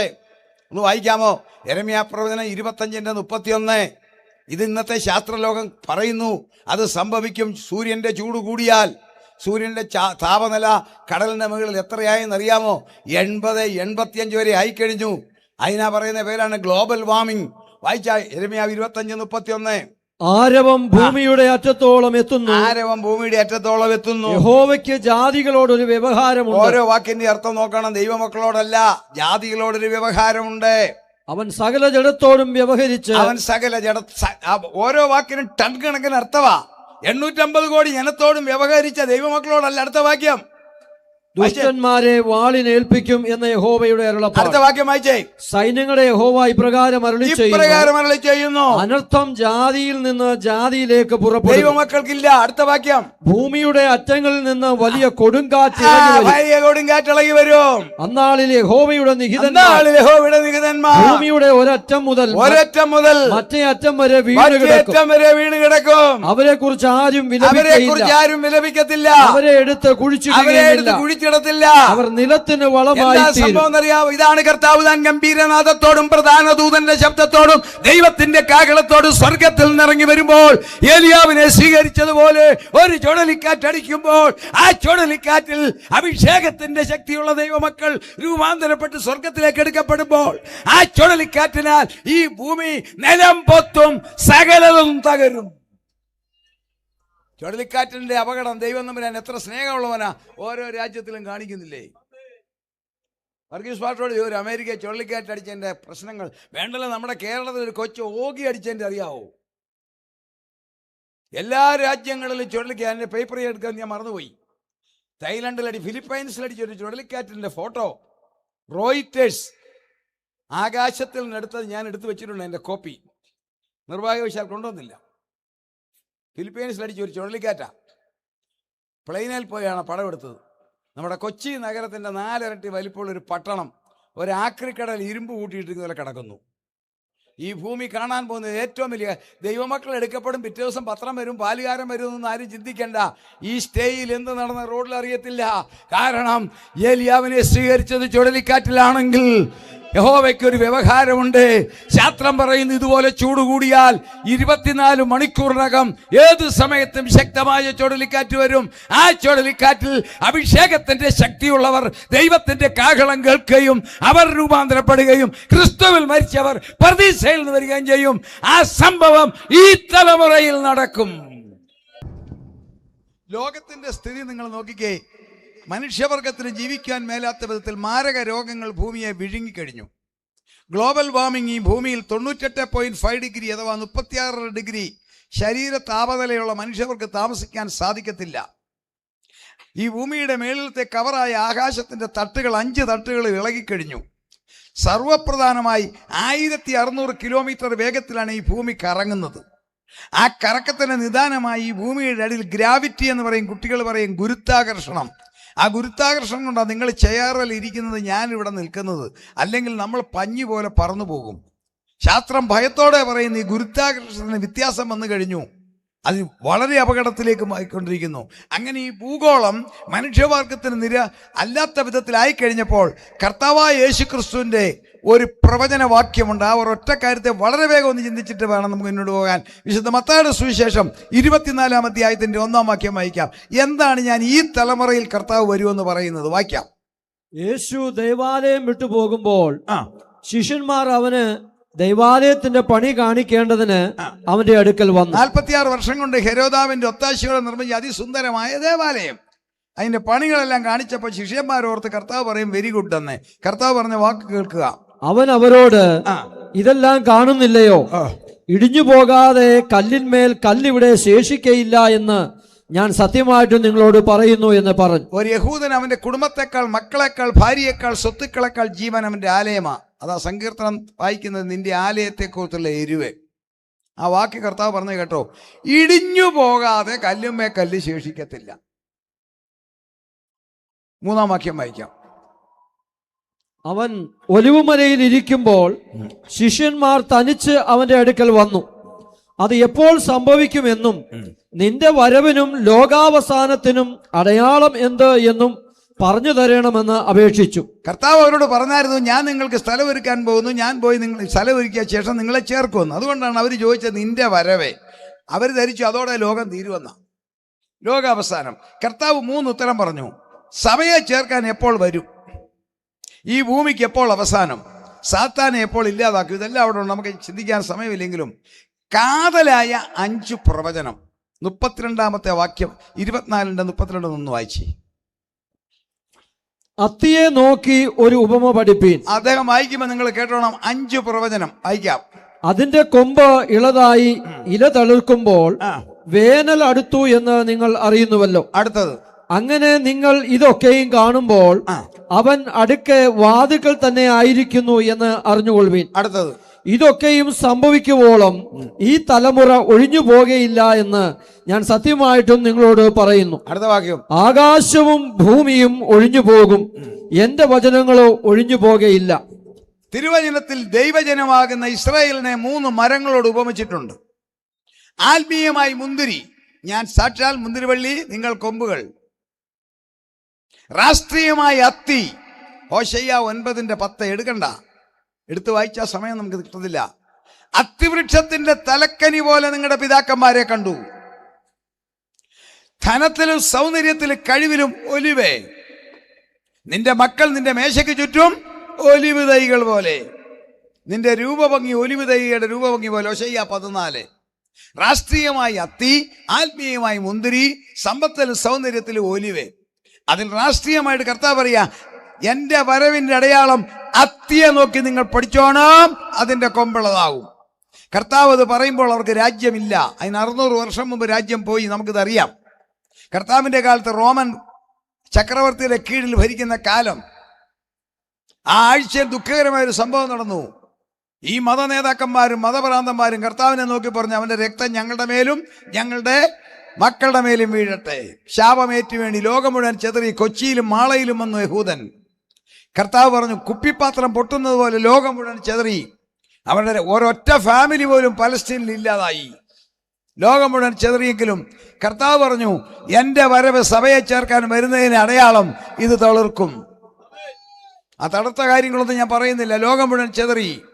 1890 തളിപ്പുണ്ടായി. ആദ്യം മുന്നോട്ട് വന്നു. 1948 മെയ് 14 ഒരു കുടുംബം പോലും ഇല്ല. കേട്ടോ, മുഴുവൻ രാജ്യവും പോയി. 1918 ബ്രിട്ടീഷ് വിദേശകാര്യമന്ത്രി ബാൾഫർ പ്രഭു പറഞ്ഞു, പൈസ ഉണ്ട്, യഹൂദന്മാരെ പോയി സ്ഥലം മേടിച്ചോളാൻ പറഞ്ഞു. അങ്ങനെ അനാഥമായി കിടന്ന നാരക കഷണ തൈകളുള്ള പലസ്തീൻ മേടിച്ച് ഒന്നുമില്ലാതെ കിടന്നപ്പോൾ 1948 മെയ് 14 അത്തി തളിർത്തു. ഇസ്രായേൽ എന്ന രാഷ്ട്രമുണ്ടായി. നിങ്ങൾ ഇനി കേട്ടോണം. അത്തിയെ നോക്കിയ ഒരു ഉപമ പഠിപ്പീൻ. 2000 വർഷം മുമ്പ് പറഞ്ഞു, എന്റെ കാന്തയായ സഭയെ ചേർക്കാൻ ഞാൻ വരുന്നതിന്റെ അടയാളം ഇതൊരു രാജ്യമാകും. 2000 വർഷം കൊണ്ട് അനേകം ജനങ്ങൾ, അനേകം ഭാഷകൾ ലോകത്തിൽ നിന്ന് മാറിപ്പോയെങ്കിലും മാറിപ്പോകാത്ത ഒരു ജനതയും ഒരു ഭാഷയുമേ ഉള്ളൂ, എബ്രായ ഭാഷയും അതുപോലെ തന്നെ യഹൂദനും. ലോകത്തിൽ അതിനേക്കാൾ പുരാതനമായ ഭാഷയുണ്ടെങ്കിൽ സംസാര ഭാഷയല്ല. എന്നാൽ യഹൂദന്റെ ഭാഷ മാറിയില്ല, അവൻ മാറിയില്ല. 948 5 പ്രവചനം. അത്തി തളിർക്കും, 2 കൊമ്പിളതാകും. ചുരുങ്ങിയ ഈ വർഷം കൊണ്ട് ലോകത്തിന്റെ മുമ്പിൽ വന്നു. എല്ലാ സിസ്റ്റത്തിലും ലോകത്തിന്റെ മുമ്പിൽ എത്തിക്കഴിഞ്ഞു. ഇന്ത്യ മിസൈൽ മേടിക്കുന്ന അവനോടാ, കമ്പ്യൂട്ടർ ആപ്ലിക്കേഷൻ അവന്റെ കയ്യിലാ, ആർട്ടിഫിഷ്യൽ ഇന്റലിജൻസ് ടെക്നോളജി അവന്റെ കയ്യിലാ. ഈ കഴിഞ്ഞ യുദ്ധത്തിനകത്ത് ഒറ്റ ഇസ്രായേൽ പട്ടാളക്കാരൻ മരിക്കാഞ്ഞത് അവന്റെ ടാങ്കിനകത്തൊന്നും ഒരു മനുഷ്യനുമില്ല. എല്ലാം AI. ആകാശത്തിൽ കൂടെ പോകുന്ന AI, ഭൂമി കൂടെ പോകുന്ന AI. അവനിട്ട് നോക്കി വെടിവെച്ച് അവന്റെ ടാങ്ക് തകർത്തപ്പോൾ ചിലർ കൈകൊട്ടി ചിരിച്ചു. പക്ഷേ അവിടെങ്ങും ഒരു മനുഷ്യനും ചത്തില്ല. എല്ലാം ആർട്ടിഫിഷ്യൽ ഇന്റലിജൻസ്. അത്തി തളിർത്തു. അടുത്തത് കേട്ടോണം. ലോകത്തിന് മേലിൽ പലസ്തീൻ പ്രശ്നമാണ് ലോകത്തിന്റെ പുക. വിശദീകരിക്കാൻ സമയമില്ല. തീവ്രവാദികൾ ഉണ്ടാകാൻ കാരണം പലസ്തീൻ പ്രശ്നമാ. അമേരിക്കൻ ട്രേഡ് സെന്റർ തകർക്കാൻ കാരണം ഇസ്രായേലിന്റെ കാരണമാ. ഇസ്രായേലിനെ സപ്പോർട്ട് ചെയ്യുന്നതിന്റെ പേരില്ല അമേരിക്ക. Praise the lord. തീവ്രവാദികളുണ്ടായി. കേട്ടോണം. ചുരുക്കി പറയുക, അത്തി തളിർക്കും, കൊമ്പിളതാകും. 948 മെയ് 14 കർത്താവ് പറഞ്ഞു, ഇത് സംഭവിക്കുവോളൂ, ഈ തലമുറ ഒഴിഞ്ഞു പോകത്തില്ല. പ്രവചനങ്ങൾക്ക് ദൈവദാസന്മാർക്കറിയാം, പ്രധാനപ്പെട്ട പ്രവചനങ്ങൾ 2 പ്രാവശ്യമായിട്ട് തീരും. അത്തിയെ നോക്കി നിങ്ങളൊരു ഉപമ പഠിപ്പീൻ, അതിന്റെ കൊമ്പിളതാകും. AD 30 കർത്താവ് പറഞ്ഞത്, എന്റെ സഭയെ ചേർക്കാൻ ഞാൻ വരുന്നതിന് മുമ്പ് ഇസ്രായേൽ ഒരു രാഷ്ട്രമാകും. അത് 948 സംഭവിച്ചു. അടുത്തത് കേട്ടോണം. കൊമ്പിളതാകും, അവർ പുരോഗമിക്കും. ലോകത്തിന് വേനൽ, ലോകത്തിന് രാഷ്ട്രീയ വേനൽ. പശ്ചിമേഷ്യ പ്രശ്നമാണ് ലോകത്തിന്റെ തകരാറ്. അടുത്തത്, ഇത് സംഭവിക്കുമ്പോൾ അവൻ അടുക്കൽ വാതുക്കൽ. ആരാ അവൻ? ഓർക്ക പറ. ദൈവമക്കളാണല്ലോ ഒന്ന് പറഞ്ഞ. ആരാ വാതുക്കൽ? Age കർത്താവല്ല anti. അങ്ങനെയാണെ കർത്താവ് പറഞ്ഞാനെ ഞാൻ വാതുക്കലെന്ന്. ഇംഗ്ലീഷ് ബൈബിൾ നോക്കിക്കേ, it is at the door എന്നാ. മനുഷ്യനല്ല, എതിർ ക്രിസ്തു ലോകഭരണത്തിന്റെ വാതുക്കൽ. ഇസ്രായേൽ എന്ന രാഷ്ട്രമുണ്ടാകുകയും അവർ പുരോഗമിക്കുകയും പലസ്തീൻ പ്രശ്നം രൂക്ഷമാകുകയും ചെയ്യുമ്പോൾ അവനടുക്കൽ വാതുക്കൽ, ഞാനല്ല, എതിർ ക്രിസ്തു. അടുത്തതാണ് നമ്മുടെ വിഷയം. ഇത് സംഭവിക്കുവോളൂ, ഈ തലമുറ ഒഴിഞ്ഞു പോകത്തില്ല. പ്രധാനപ്പെട്ട പ്രവചനങ്ങൾ 2 പ്രാവശ്യമായിട്ടാണ് തീരുന്നത്. യോനാ പ്രവചനം ഉടൻ തീർന്നു. കന്യക മറിയാമിന് ഗബ്രിയേൽ മാലാഖ 7 പ്രവചനം കൊടുത്തു. 4 എണ്ണമേ നിവർത്തിച്ചിട്ടുള്ളൂ. നീ ഗർഭം ധരിക്കും, ഒരു മകനെ പ്രസവിക്കും, യേശു എന്ന് പേരിടണം, അത്യുന്നതന്റെ പുത്രൻ വിളിക്കപ്പെടും. അതൊക്കെ നിർത്തിച്ചു. പിതാവായ ദൈവം ദാവീദിന്റെ സിംഹാസനം അവന് കൊടുക്കും. സംഭവിച്ചിട്ടില്ല. യെശയ്യാ പ്രവചനം കർത്താവിന്റെ ജനനത്തെക്കുറിച്ചുള്ള പ്രവചനം നിവർത്തിച്ചു. കർത്താവിന്റെ ക്രൂശ് മരണത്തെക്കുറിച്ചുള്ള പ്രവചനം നിവർത്തിച്ചു. നമ്മൾ കർത്തൃമേശയിൽ അതല്ലേ വായിക്കുന്നത്. എന്നാൽ ഒരു രാജാവ് നീതിയോടെ വാഴും, നിവർത്തിച്ചിട്ടില്ല. പ്രധാന പ്രവചനമാ. ചെന്നായും കുഞ്ഞാടും ഒന്നിച്ചു കിടക്കും, പാല് കുടിക്കുന്ന കുഞ്ഞ് സർപ്പത്തിന്റെ പോകത്തിൽ കൈയിടും. സിംഹം കാള എന്ന പോലെ പുല്ല് തിന്നും. അത് നിർത്തിച്ചിട്ടില്ല, അത് 1000 ആണ്ടില്ല. ഇതുപോലെ കർത്താവിൻ്റെ പ്രവചനം പ്രധാനപ്പെട്ട ഭാഗമാ. ഒരു ഭാഗം നിവർത്തിച്ച് നിങ്ങൾ കേട്ടോണം. ഇത് സംഭവിക്കുവോളോ ഈ തലമുറ ഒഴിഞ്ഞു പോകത്തില്ല. ശ്രദ്ധിച്ച് കേട്ടെ. AD 30 ഏപ്രിൽ കർത്താവ് പറഞ്ഞു, ഇത് സംഭവിക്കുവോളോ ഈ തലമുറ ഒഴിഞ്ഞു പോകത്തില്ല. അന്ന് കർത്താവിൻ്റെ പ്രസംഗം കേട്ട ഒരു വ്യക്തിക്ക് 30 വയസ്സുണ്ടെങ്കിൽ ആ വ്യക്തിക്ക് 70 വയസ്സായപ്പോൾ, കർത്താവിൻ്റെ പ്രസംഗം കേട്ട ഒരു അമ്മച്ചിക്ക് ഒരു സഹോദരന് 10 വയസ്സാണെങ്കിൽ ആ സഹോദരന് 50 വയസ്സായപ്പോൾ, അതായത് കർത്താവിൻ്റെ പ്രസംഗം AD 30 കേട്ടവർ മരിക്കുന്നതിന് മുൻപേ AD 70 റോമൻ സേനാനായകൻ വന്ന് യെരുശലേം നിരോധിച്ച് അതിനടിയിൽ സ്വർണ്ണമുണ്ടെന്ന് പറഞ്ഞ് എടുക്കാൻ നിവൃത്തിയില്ല. അതിന് ആഫ്രിക്കയിൽ നിന്ന് 10 ടണ്ണ ഒരു കല്ല്, 10,000 കിലോ എടുക്കാൻ മേലാത്തതിന് ആഫ്രിക്കയിൽ നിന്ന് ആനകളെ കൊണ്ടുവന്ന് ഉഴുതുമറിച്ചു. എന്താ? കർത്താവിൻ്റെ തിരുമൊഴിയാ, ഇടിഞ്ഞു പോകാതെ കല്ലുമേക്കല്ല് ശേഷിക്കത്തില്ല. കർത്താവിൻ്റെ പ്രസംഗം കേട്ടവർ മരണം വഴിയായി മാറുന്നതിന് മുൻപേ 1-ാം ഭാഗം കണ്ടെങ്കിൽ 2-ാം ഭാഗം 1948 മെയ് 14 ഇസ്രായേൽ ഒരു രാഷ്ട്രമായെങ്കിൽ അന്നൊരമ്മച്ചി പ്രസവിച്ചെങ്കിൽ ആ കുട്ടിക്ക് 77 വയസ്സുണ്ട്. 77 വയസ്സിലും അതിൽ കുറവും ജീവിക്കുന്നവർ അത്തി തളിർത്തത് കണ്ട തലമുറയാണെങ്കിൽ ആ തലമുറ എത്ര നാൾ ജീവിക്കുമെന്ന് നമുക്കറിയത്തില്ല. ആ തലമുറ മരണം വഴിയായി മാറുന്നതിന് മുൻപേ എന്റെ കർത്താവ് സ്വർഗത്തിൽ നിറങ്ങും, തന്റെ കാന്തയെ ചേർക്കും. അതിനുശേഷമുള്ള ആത്മീയ അടയാളങ്ങളെ ചിന്തിക്കാനാണ് ഞാൻ വന്നത്. അത് മാറ്റിവെച്ചിട്ട് ശേഷം ഒരുവൻ വരും ഭരിക്കാൻ, അവൻ വരുന്നതിൻ്റെ അടയാളം കൂടെ ഒന്ന് ഓടിച്ചു പറയട്ടെ. വെളിപ്പാട് പുസ്തകം 13:1 വായിക്കാം. വെളിപ്പാട് പുസ്തകം 13:1. അപ്പോൾ 10 കൊമ്പും 7 തലയും കൊമ്പുകളിൽ 10 രാജമുടിയും തലയിൽ ദൂഷണനാമങ്ങളും ഉള്ള ഒരു മൃഗം സമുദ്രത്തിൽ നിന്ന് കയറുന്നത് ഞാൻ കണ്ടു. ദൈവമക്കൾക്ക് സാധാരണക്കാർക്കെല്ലാം അറിയാം ഈ 10 കൊമ്പ് ഏതാണ്. ദാനിയേൽ പ്രവാചകൻ നിങ്ങൾ ശ്രദ്ധിച്ചാൽ മനസ്സിൽ ഞാൻ ഓടിച്ചു പറഞ്ഞുവിടാം. ദാനിയേൽ പ്രവാചകൻ കണ്ട ദർശനമാണ്. 7-ാം അധ്യായത്തിൽ പറയുന്നുണ്ട് 4 സാമ്രാജ്യം. 1-ാം സാമ്രാജ്യം നമുക്കറിയാം, സിംഹം പോലെ ബാബിലോൺ സാമ്രാജ്യം. 2-ാം സാമ്രാജ്യം മേദ്യരും പാർശ്യരും ഒന്നിച്ചു ഭരിച്ചു, കരടി. ദേവദാസന്മാർ ക്ലാസ് എടുക്കുന്നതുകൊണ്ട് ഞാൻ അങ്ങനെ പറഞ്ഞു വിടുന്നത്. 3-ാമത്തത് പുള്ളിപ്പുലി, 4 തല 4 ചിറക്, അലക്സാണ്ടർ ദ ഗ്രേറ്റ്, ഗ്രീക്ക് സാമ്രാജ്യം. അദ്ദേഹത്തിന് ഭരിച്ചു 30-ാമത്തെ വയസ്സിൽ, 4 തല. അദ്ദേഹത്തിന് മക്കളില്ല, ഭാര്യ ഗർഭിണി. ഈ ലോകം മുഴുവൻ ഉള്ള ഈ സാമ്രാജ്യം ആര് ഭരിക്കും? 4 ക്യാപ്റ്റന്മാർ അധികാരം പീഡിച്ചെടുത്തു. എത്ര കറക്റ്റാ! പടിഞ്ഞാറൻ ഭാഗം സീനിയർ ക്യാപ്റ്റൻ ലെസിമക്കിസ് എടുത്തു. സെലൂക്യസ് 2-ാം ഭാഗം എടുത്തു. അദ്ദേഹത്തിൻ്റെ ഭാര്യ സഹോദരൻ കസാണ്ടർ 3-ാം ഭാഗം എടുത്തു. ട്രോളമി 4-ാം ഭാഗം എടുത്തു. 4-ാമത്തെ നമുക്കറിയാം, ഘോരമൃഗം. ആ ഘോരമൃഗമാണ് മനുഷ്യവർഗത്തെ സിംഹങ്ങൾക്ക് എറിഞ്ഞു കൊടുത്ത റോമൻ സാമ്രാജ്യം. എതിർ ക്രിസ്തു എവിടെ നിന്ന് വരും? ഇനി 7-ാം വാക്യം വായിക്കാം. 7-ാം വാക്യം, ദാനിയേൽ പ്രവചനം 7-ാം അധ്യായം 7-ാം വാക്യം. ദാനിയേൽ 7:7. രാത്രി ദർശനത്തിൽ ഞാൻ പിന്നെയും ഘോരവും ഭയങ്കരവും അതിബലവും ഉള്ള 4-മതൊരു മൃഗത്തെ കണ്ടു. അതിന് വലിയ ഇരുമ്പ് പല്ലുണ്ടായിരുന്നു. അത് തിന്നുകയും തകർക്കുകയും ചെയ്തിട്ട് ശേഷമുള്ളതിനെ കാൽ കൊണ്ട് ചവിട്ടിക്കളഞ്ഞു. മുമ്പേ കണ്ട സകല മൃഗങ്ങളിലും വെച്ച് ഇത് വ്യത്യാസമുള്ളതായിരുന്നു. അതിന് 10 കൊമ്പുണ്ടായിരുന്നു. ഈ 10 കൊമ്പ് എന്തുവാ? 24-ാമത്തെ വാക്യം വായിച്ചേ. 24-ാമത്തെ വാക്യം, അതേ അധ്യായം. ഈ രാജ്യത്തിൽ നിന്നുള്ള 10 കൊമ്പുകളോ എഴുന്നേൽപ്പാനിരിക്കുന്ന 10 രാജാക്കന്മാരാകുന്നു. മതി. ഇനി 7-ാം വാക്യം ഒന്നുകൂടെ വായിക്കാം. 10 രാജാക്കന്മാരാണ് ഈ 10 കൊമ്പ്. വായിച്ചാട്ടെ 7-ാം വാക്യം. രാത്രി ദർശനത്തിൽ ഞാൻ ആ കൊമ്പുകളെ നോക്കിക്കൊണ്ടിരുന്നപ്പോൾ, അത് മാത്രം വാക്കിയാൽ മതി, നമുക്ക് സമയം ലാഭിക്കാനാ. 7:7. മുമ്പേ കണ്ട സകല മൃഗങ്ങളിലും വെച്ച് ഇത് വ്യത്യാസമുള്ളതായിരുന്നു. അതിന് 10 കൊമ്പുണ്ടായിരുന്നു. ഞാൻ ആ കൊമ്പുകളെ നോക്കിക്കൊണ്ടിരിക്കുമ്പോൾ അവയുടെ ഇടയിൽ മറ്റൊരു ചെറിയ കൊമ്പ് മുളച്ചു വന്നു. അതാണ് ആന്റി ക്രൈസ്റ്റ്. നിങ്ങൾ നോക്കിക്കേ, റോമൻ സാമ്രാജ്യത്തിന്റെ തലയിൽ 10 രാജ്യങ്ങൾ ഐക്യതയോടെ വരുന്ന കാലഘട്ടത്തിൽ ഒരു ചെറിയ കൊമ്പുണ്ടാകും, ആന്റി ക്രൈസ്റ്റ്. അവൻ വരണമെങ്കിൽ ക്രിസ്തുവിന്റെ കാന്തയായ സഭ എടുക്കപ്പെടണം. ആശയം മനസ്സിലായോ? കുഞ്ഞാടിന്റെ കാന്ത ഈ ഭൂമിയിൽ ഉണ്ടെങ്കിൽ അവന് വരാനൊക്കത്തില്ല. അവന്റെ ശക്തിയെ വെല്ലുന്ന ഒരു ശക്തിയുണ്ട്. അതാണ് പരിശുദ്ധാത്മാവിന്റെ ശക്തി. ആ ശക്തി ദൈവസഭയിലാണ്.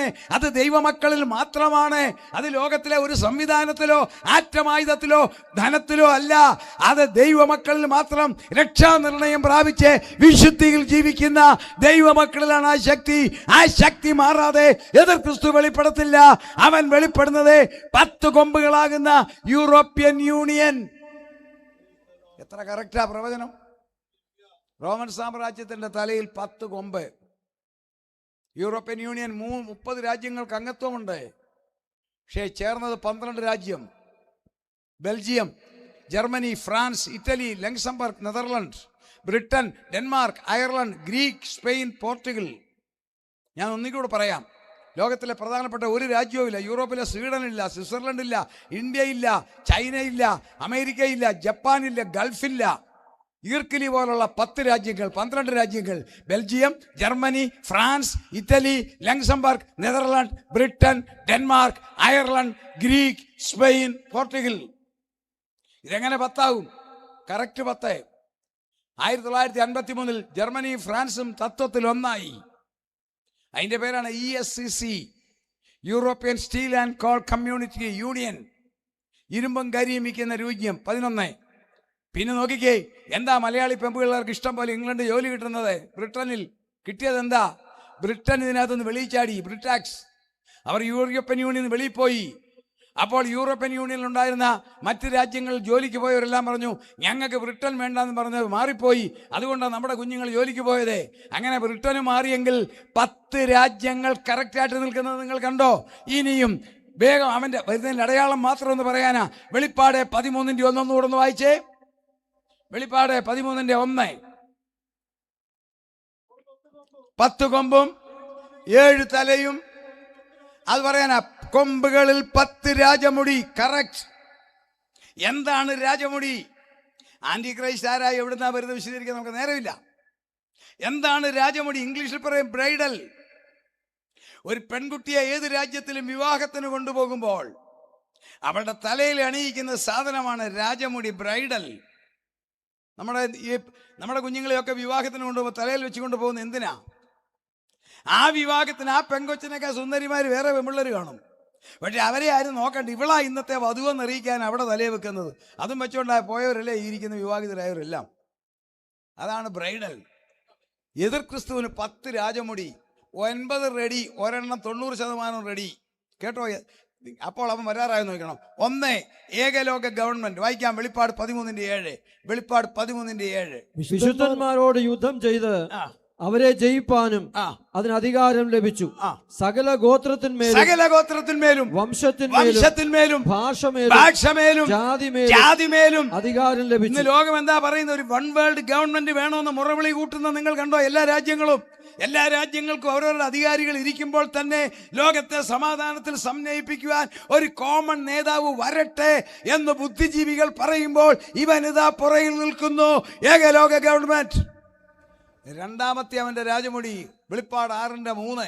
2ഉം 3ഉം അവിടെ ഉണ്ട്. 2ാം രാജമുടി, 3ാം രാജമുടി. വായിച്ചാട്ടെ. 6-3 വെളിപ്പാട്. അവൻ 2ാം മുദ്ര പൊട്ടിച്ചപ്പോൾ വരിക എന്ന് 2ാം ജീവി പറയുന്നത് ഞാൻ കേട്ടു. അടുത്ത വാക്യം. അപ്പോൾ ചുവന്നതായ മറ്റൊരു കുതിര പുറപ്പെട്ടു.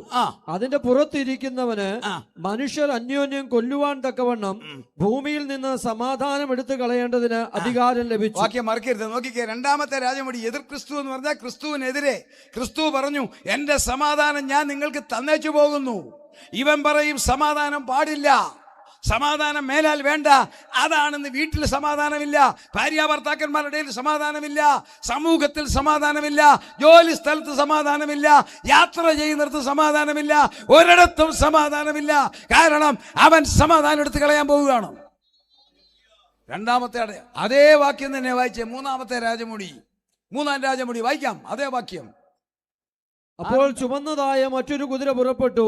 അതിന്റെ പുറത്തിരിക്കുന്നവന് മനുഷ്യൻ അന്യോന്യം കൊല്ലുവാൻ തക്കവണ്ണം ഭൂമിയിൽ നിന്ന് സമാധാനം എടുത്തു കളയേണ്ടതിന് അധികാരം ലഭിച്ചു. അടുത്തത്. ഒരു വലിയ വാളും അവന് ഒരു വലിയ വാൾ അവൻ കൊണ്ടുവന്നല്ല, അവന് കിട്ടി. വാക്കുകൾക്കൊക്കെ അർത്ഥമുണ്ട് കേട്ടോ. ഈ മൈക്ക് ഞാൻ കൊണ്ടുവന്നതല്ല, തങ്കച്ചമ്പാഷന്റെ തന്നതാ. എന്താണ് വാൾ? കൃഷിയായുധമല്ല, യുദ്ധായുധമാണ്. ഇന്നത്തെ ലോകത്തിലെ ഏറ്റവും വലിയ യുദ്ധായുധം ഏതാ? ആറ്റമായുധം. ഇപ്പോൾ പറയുന്നത് കേട്ടോ. അപ്പോൾ ആറ്റമായുധം അവന് കിട്ടി. എവിടുന്ന് കിട്ടി?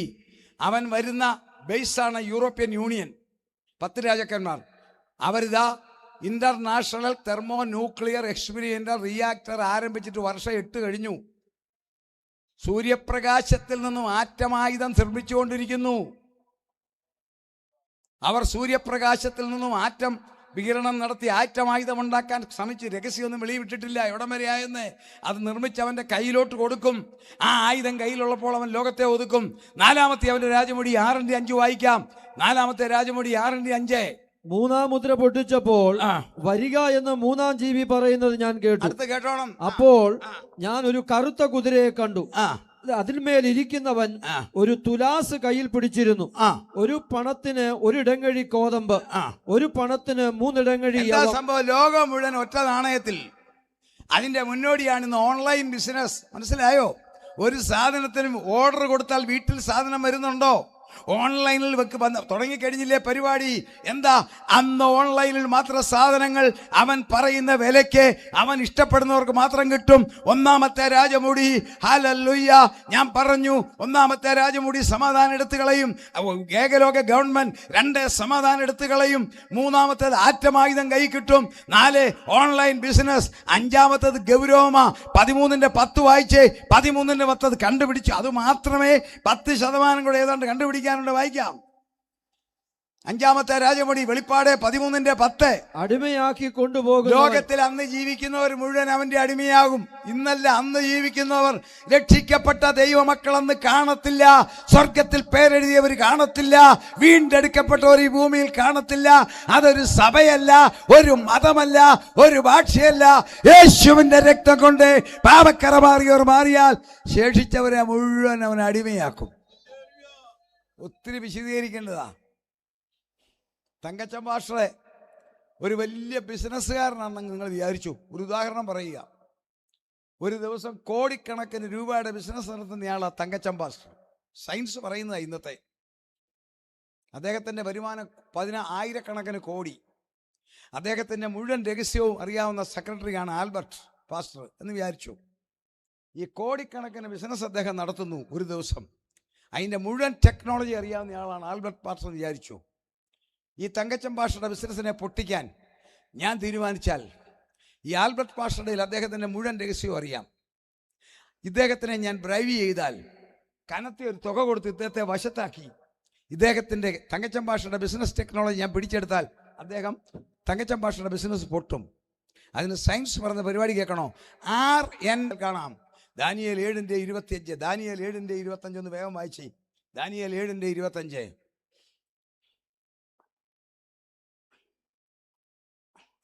9-ാമത്തെ രാജമുടിയാ.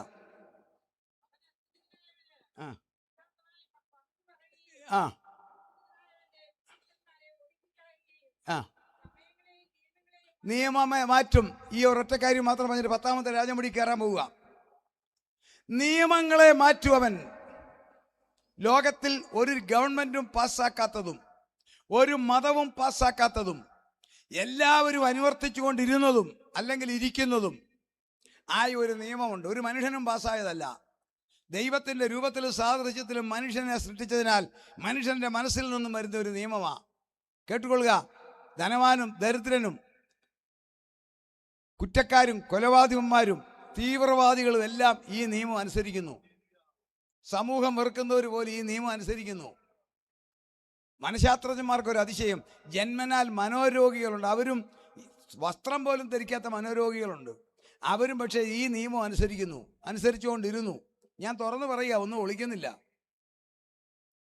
മനുഷ്യനെ ദൈവത്തിൻ്റെ സാദൃശ്യത്തിൽ സൃഷ്ടിച്ചതിനാൽ മനുഷ്യൻ്റെ അകത്തു നിന്ന് വന്ന നിയമമാണ്.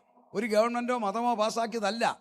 എന്നാൽ കറുത്തവരും വെളുത്തവരും പണ്ഡിതനും ആദിവാസിയും പട്ടണവാസിയും എല്ലാം അനുവർത്തിച്ചുകൊണ്ടിരുന്നു. ആ നിയമത്തിൻ്റെ പേരാണ് ദ മോറൽ ലോ, ധാർമ്മിക നിയമം. എന്താണെന്നറിയാമോ? ഒരമ്മ 9 മാസം ഗർഭം ധരിച്ച ഒരു കുഞ്ഞിനെ പ്രസവിച്ച ഒരു മകനെ വളർത്തിയെടുത്ത് ഉമ്മ കൊടുത്ത് വളർത്തി പാല് കൊടുത്ത് വളർത്തി മകൻ അമ്മയുടെ ഒപ്പം പ്രായപൂർത്തിയായാൽ ഈ മകനെ അമ്മയ്ക്ക് എങ്ങനെ കാണാം? ഒരു പിതാവിനൊരു കുഞ്ഞുണ്ടായി, മകളുണ്ടായി. ആ കുഞ്ഞിനെ അപ്പൻ അതിനെ കുളിപ്പിച്ച് അതിൻ്റെ ടോയ്ലറ്റും ഒക്കെ മാറ്റി, മോളല്ലേ മടിയിൽ ഉമ്മ കൊടുത്ത് വളർത്തുന്നു മോളെ. ആ മോളൊരു പ്രായപൂർത്തിയായ യുവതിയായാൽ ആ യുവതിയെ എങ്ങനെ കാണാം? ധാർമ്മിക നിയമം. ആ നിയമം ഇപ്പം മാറുന്നത് കണ്ടോ? ദുഃഖത്തോടെ പേപ്പറിലൊക്കെ കാണാമല്ലേ, പ്രായപൂർത്തിയാകാത്ത മക്കളെ പീഡിപ്പിക്കുന്ന അപ്പൻ ഉണ്ടോ? എന്തിനാ മറച്ചു വെക്കുന്ന? ലോകം മുഴുവനായില്ലേ? ഇല്ലേ? സ്വന്തം മക്കളെ വിവാഹം കഴിക്കുന്ന അമ്മമാർ വന്നില്ലേ ലോകത്തിൽ? എന്താ വരുന്നു? അവൻ ഈ നിയമം മാറ്റും. എതിർ ക്രിസ്തു മ്ലേച്ഛതയുടെ ചിറകിൽ സഞ്ചരിക്കുന്നവനാ. അവൻ പറയും അങ്ങനൊന്നും വേണ്ട, ആർക്കും ആരുമായി ബന്ധം പുലർത്താം. അന്നൊരൊറ്റ ദൈവ പൈതൽ ഇവിടെ കാണത്തില്ല. ആ മ്ലേച്ഛത വരും മുൻപേ ഞാനും നിങ്ങളും എടുക്കപ്പെടും. 10ാമത്തെ രാജമുടിയ വെളിപ്പാട് 17:1 കൈവിടപ്പെട്ടു പോകുന്ന ക്രൈസ്തവ സഭ അവന്റെ പിടിയിലമരും. ഒറ്റ അടയാളം കൂടെ കർത്താവ് പറഞ്ഞ് ഞാൻ വേഗം പറയാം. അതുകൂടെ പറയുമ്പോൾ നിങ്ങൾക്ക് മനസ്സിലാവും. പ്രകൃതിയെക്കുറിച്ചൊന്നും പറയാൻ സമയമില്ല. വെളിപ്പാട് ലൂക്കോസ് 17:26 കർത്താവ് പറഞ്ഞ ഒരൊറ്റ കാര്യം മാത്രം. ലൂക്കോസ് 17:26.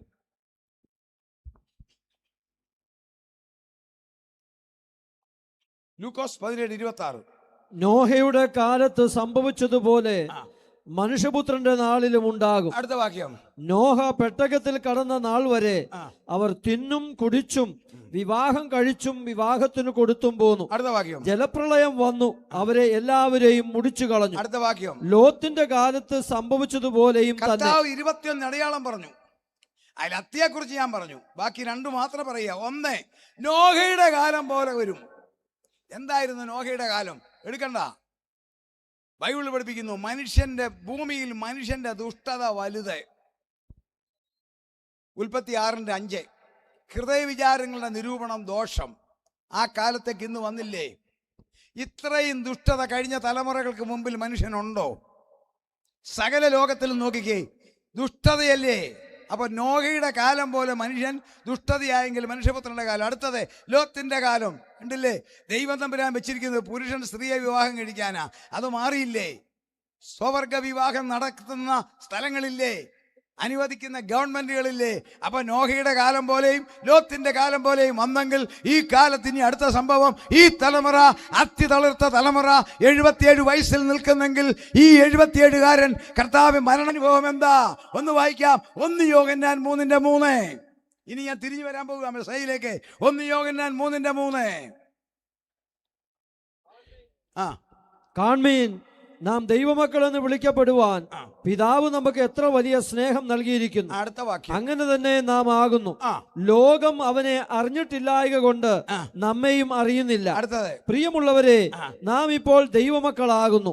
നാം ഇന്നതാകും എന്ന് ഇതുവരെ പ്രത്യക്ഷമായില്ല. അവൻ പ്രത്യക്ഷനാകുമ്പോൾ നാം അവനെ താൻ ഇരിക്കും പോലെ തന്നെ കാണുന്നതാകൊണ്ട് അവനോട് സദൃശന്മാരാകും എന്ന് നാം അറിയുന്നു. ഈ സംഭവങ്ങൾ ലോകത്തിൽ നടക്കുമ്പോൾ എതിർ ക്രിസ്തുവിന്റെ 10 രാജമുടി റെഡി. വേറൊരു ഭാഷ പറഞ്ഞാൽ ദൈവമക്കൾക്ക് ഇത് പ്രീ റാപ്ചർ പീരിയഡ്, എടുക്കപ്പെടുന്നതിന് മുൻപുള്ള സമയം. ലോക ജനതയ്ക്ക് പ്രീ ട്രിബുലേഷണൽ പീരിയഡ്, എതിർ ക്രിസ്തു ഭരണം ഏൽക്കാൻ പോകുന്നതിന് തൊട്ട് മുമ്പുള്ള സമയം. പരീക്ഷയ്ക്ക് പഠിക്കുന്നവർക്ക് പ്രിപ്പയർ ടൈം പോലെ ദൈവമക്കൾക്ക് തയ്യാറാകാൻ ലോകമക്കൾക്ക് അവനെ സ്വീകരിക്കുന്ന സമയമാണ്. ഇവിടെ പറയുന്നത് കേൾക്കുക. അവൻ നമ്മളുടെ വിഷയം ഇത്രയും സംഭവിക്കുമ്പോൾ നമുക്ക് നമ്മളെ നോക്കാം, സഭയെ നോക്കാം. നമ്മൾ കർത്താവിനെ പോലാകും, അവനെ പോലാകും. എന്തുകൊണ്ട്? നമ്മുടെ വായിക്കാം. ഫിലിപ്പിയർ 3:21. ഫിലിപ്പിയർ 3:21. ഫിലിപ്പിയർ 3:21. അവൻ സകലതും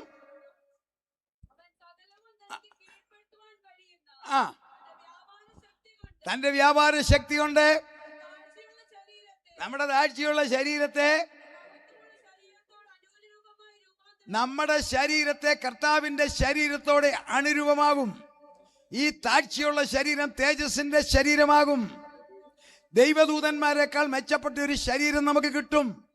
ആ ശരീരത്തിന് 7 വ്യത്യാസമുണ്ട്. ആ ശരീരം തേജസ്സിൻ്റെതാണ്. ആ ശരീരം നമ്മൾ പ്രാപിക്കാൻ പോവുക. അങ്ങനെയാണെങ്കിൽ അത് പ്രാപിക്കണമെങ്കിൽ നമ്മൾ എന്ത് ചെയ്യണം? ക്രിസ്തുയേശുവിന്റെ ഭാവം നമ്മളിൽ ഉണ്ടാകണം.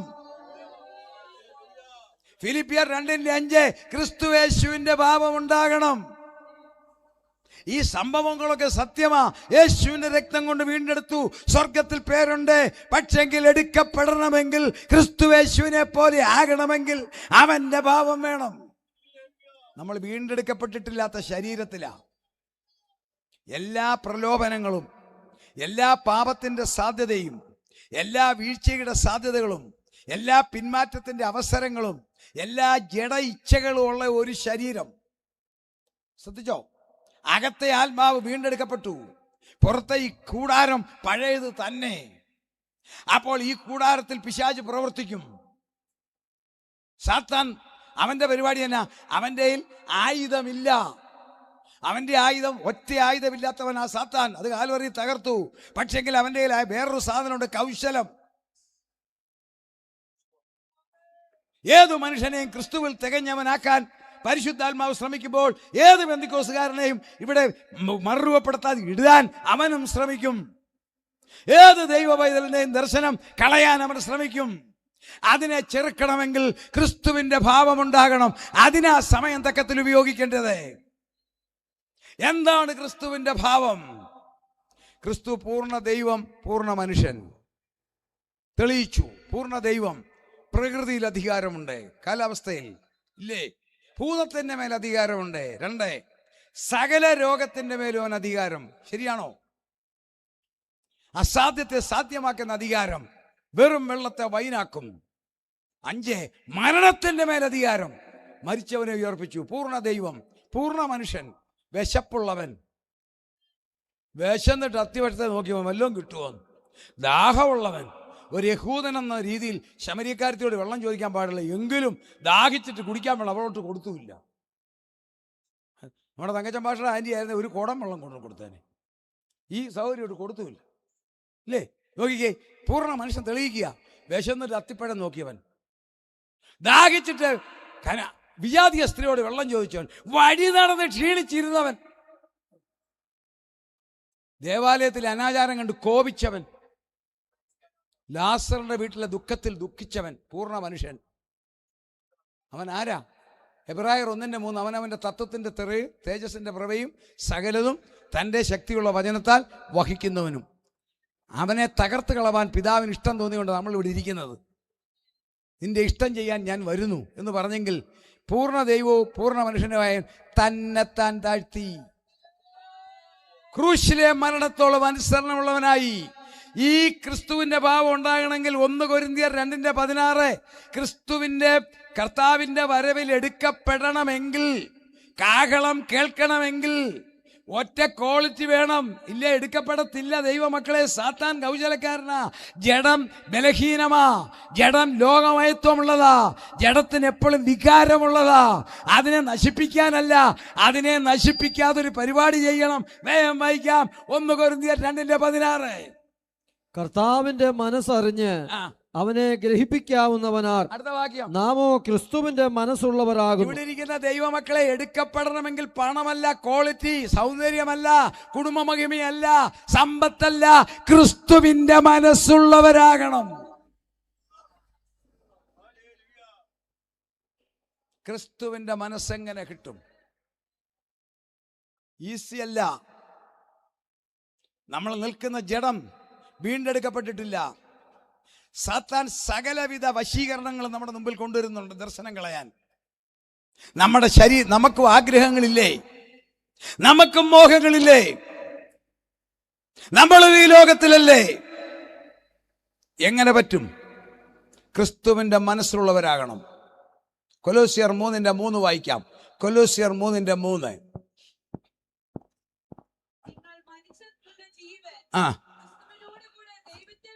ജഡമനുഷ്യൻ മരിച്ച ആത്മമനുഷ്യൻ ക്രിസ്തുവിൽ മറഞ്ഞിരിക്കണം. നോക്കിക്കേ, ഏത് സമയത്തും നമ്മളെ ലോകത്തിലേക്ക് കൊണ്ടുപോകും. 1. രണ്ടാമത്തെ പ്രശ്നം, മനുഷ്യവർഗത്തിന്റെ 6000 വർഷത്തെ ചരിത്രത്തിൽ ഇത്രയും സ്വാതന്ത്ര്യമുള്ള ഒരു കാലമില്ല. സർവ സ്വാതന്ത്ര്യമല്ലേ? അനുസരണം എന്ന് പറയുന്നത് വളരെ കുറഞ്ഞില്ലേ? നമ്മുടെ മനസ്സിൽ നമ്മൾ മാതാപിതാക്കളെ, സഭയെ, മേലധികാരികളെ, സഭാ ശുശ്രൂഷന്മാരെ ഒന്ന് ആലോചിച്ച്, മൂപ്പന്മാരെ, ഭർത്താവിനെ വചനം പഠിക്കുന്ന എന്തുവാ? ഭർത്താവിനെ ഭാര്യ അനുസരിക്കണമെന്നാ. ഞാൻ ചിന്തിക്കും, എനിക്ക് 87 വയസ്സുണ്ട്.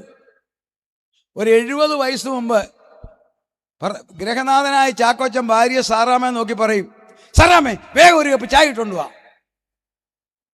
ഉടനെ സാറാമ്മ ചായ ഇട്ടുകൊണ്ട് കൊടുക്കും. ഇന്ന് ആ ചാക്കോച്ചൻ സാറാമ്മോട് സാറാമ്മേ വേഗം ഒരു കപ്പ് ചായ ഇട്ടുകൊണ്ട് പറയത്തില്ല, വരാമോ എന്നേ ചോദിക്കത്തുള്ളൂ. എന്നാന്നറിയാവോ, വേഗം ഇട്ടുകൊണ്ട് വരാമെന്ന് വെച്ചാൽ സാറാമ്മ ചോദിക്കും, താൻ തിളപ്പിച്ച ചായ തിളക്കത്തില്ലെന്ന്. അതാ കാലം. ആ സ്വാതന്ത്ര്യം, നിങ്ങളുടെ സ്വാതന്ത്ര്യം ദുഷ്ടതയ്ക്ക് മറയാക്കരുതേ. സഭയിൽ സ്വാതന്ത്ര്യം ദുഷ്ടതയ്ക്ക് മറയാക്കരുതേ. ആത്മീയത്തിൽ നേതൃത്വങ്ങളെ അനുസരിക്കാത്ത വ്യക്തി പോകത്തില്ല. നേതൃത്വം തെറ്റ് ചെയ്താൽ ശിക്ഷിക്കുന്നത് ആരാ? ദൈവമാ. നടത്തുന്ന ദൈവദാസന്മാർ തെറ്റ് കാണിച്ചിട്ടുണ്ടെങ്കിൽ അടി കൊടുക്കുന്നത് കമ്പുരാനാ. 98 വയസ്സുള്ള ഏലിയുടെ കഴുത്തൊടിച്ചാ കൊന്നത്. പക്ഷെങ്കിൽ നമ്മൾ നോക്കിക്കേ, ക്രൈസ്തവ ഗോളത്തിൽ, നമ്മുടെ ഗോളത്തിൽ അച്ചടക്കം കുറഞ്ഞില്ലേ? വാഗ്വാദങ്ങളും വഴക്കളും ഗ്രൂപ്പുമായില്ലേ? പാടില്ല ദൈവമക്കളെ. മേലോട്ട് പോകണമോ? ക്രിസ്തുവിന്റെ മനസ്സുള്ളവരാകണം. വിഭാഗീയതയും ഗ്രൂപ്പ് സ്ഥാനമാനങ്ങളും ഒന്നും നമുക്ക് വേണ്ട. നിങ്ങളെ ആക്കിയിരിക്കുന്ന സഭയിൽ വിശ്വസ്തയോടെ നിന്നാൽ ഹല്ലേലൂയ എടുക്കപ്പെടും. യാതൊരു വിധത്തിലുള്ള പൊളിറ്റിക്സിന്റെ പുറകെ ഓടാതെ ക്രൂശിക്കപ്പെട്ട ക്രിസ്തുവിനെ മാത്രം അറിഞ്ഞുകൊണ്ട് അവന്റെ സ്ഥാനാപതിയായി വിശുദ്ധിയിൽ ജീവിക്കണം. അതിനാണ് എങ്ങനെ, ഞാൻ വേഗം പറഞ്ഞ് അവസാനിപ്പിക്കാം, ക്രിസ്തുവിൽ മറയുന്നത് എങ്ങനെയാ? അഗ്രികൾച്ചർ ലോകത്തിലേക്ക് പോയാൽ ഏറ്റവും വിശേഷപ്പെട്ട ചെടികൾ സാധാരണ നഴ്സറിയിലല്ല. നിങ്ങൾ കണ്ടു കാണും. അതിന് പറയുന്നൊരു വാക്കുണ്ട്, ഗ്രീൻ ഹൗസ് എഫക്റ്റ്. കാലാവസ്ഥ നിയന്ത്രിക്കാൻ, കേട്ടോണം, കൃമികീടങ്ങൾ കയറാതിരിക്കാൻ, ആവശ്യത്തിന് വെള്ളം കൊടുക്കാൻ ഏറ്റവും നല്ല ചെടികൾ, വില പിടിച്ച ചെടികൾ, ഏറ്റവും ഹൈ ക്വാളിറ്റി മാങ്ങായോ, ഹൈ ക്വാളിറ്റി ചെടിയോ, ഹൈ ക്വാളിറ്റി അലങ്കാര ചെടികളോ ഗ്രീൻ ഹൗസ് എഫക്റ്റ് എന്ന് പറയും. നിങ്ങൾ കണ്ടു കാണും. കൂടാരം പോലൊരു ഗ്രീൻ ഹൗസ്, സൂര്യപ്രകാശം കയറും, ട്രാൻസ്പെറൻ്റാ, പക്ഷെ ഒരു കൂടാരം പോലെ അടിക്കും. അതിനകത്താണ് ഇത് വളർത്തുന്നത്. കാരണം കൂടുതൽ ചൂട് പാടില്ല, കൂടുതൽ തണുപ്പ് പാടില്ല. ഈ കൂടാരം ഉള്ളത് കൊണ്ട് ഒരു കീടവും കയറത്തില്ല, ഒരു കീടവും കയറത്തില്ല. പിന്നെ കൃത്യം വെള്ളം കൊടുക്കും. ഇതാണ് ക്രിസ്തുവിന്റെ മനസ്സാകണമെങ്കിൽ. ഏതാണ് ഈ ഗ്രീൻ ഹൗസ്? നിങ്ങളാരാ? ഞാൻ 1 കൊരിന്ത്യർ 3:9 പറയുന്നു, നിങ്ങൾ ദൈവത്തിന്റെ കൃഷി. തമ്പുരാൻ ഒരു ഗ്രീൻ ഹൗസ് അടിച്ചിട്ടുണ്ട്. ആ ഗ്രീൻ ഹൗസ് ഏതാണെന്നറിയാവോ? കൊലോസ്യർ 1:13 പറയുന്നു, സ്നേഹസ്വരൂപനായ പുത്രന്റെ രാജ്യം. ആ രാജ്യമാണ് ദൈവസഭ. ദൈവത്തിന്റെ സഭയാകുന്ന ഗ്രീൻ ഹൗസ് എഫക്റ്റിലാണെങ്കിൽ ദൈവവചനമാകുന്ന ആവശ്യത്തിനുള്ള ചൂടും ആവശ്യത്തിനുള്ള തണുപ്പും കയറി വരും. ദുരുപദേശങ്ങളുടെ ഒറ്റ കൃമികീടം കയറത്തില്ല, ജഡാഭിലാഷം കയറത്തില്ല, ദുരുപദേശം കയറത്തില്ല. ഇന്ന് ദുരുപദേശ കൂണുപോലെ മുളയ്ക്കുന്ന കാലമാ. സാത്താൻ വെളിച്ചദൂതന്റെ വേഷം. ഞാൻ ഈയിടെ ഒരു പ്രസംഗം,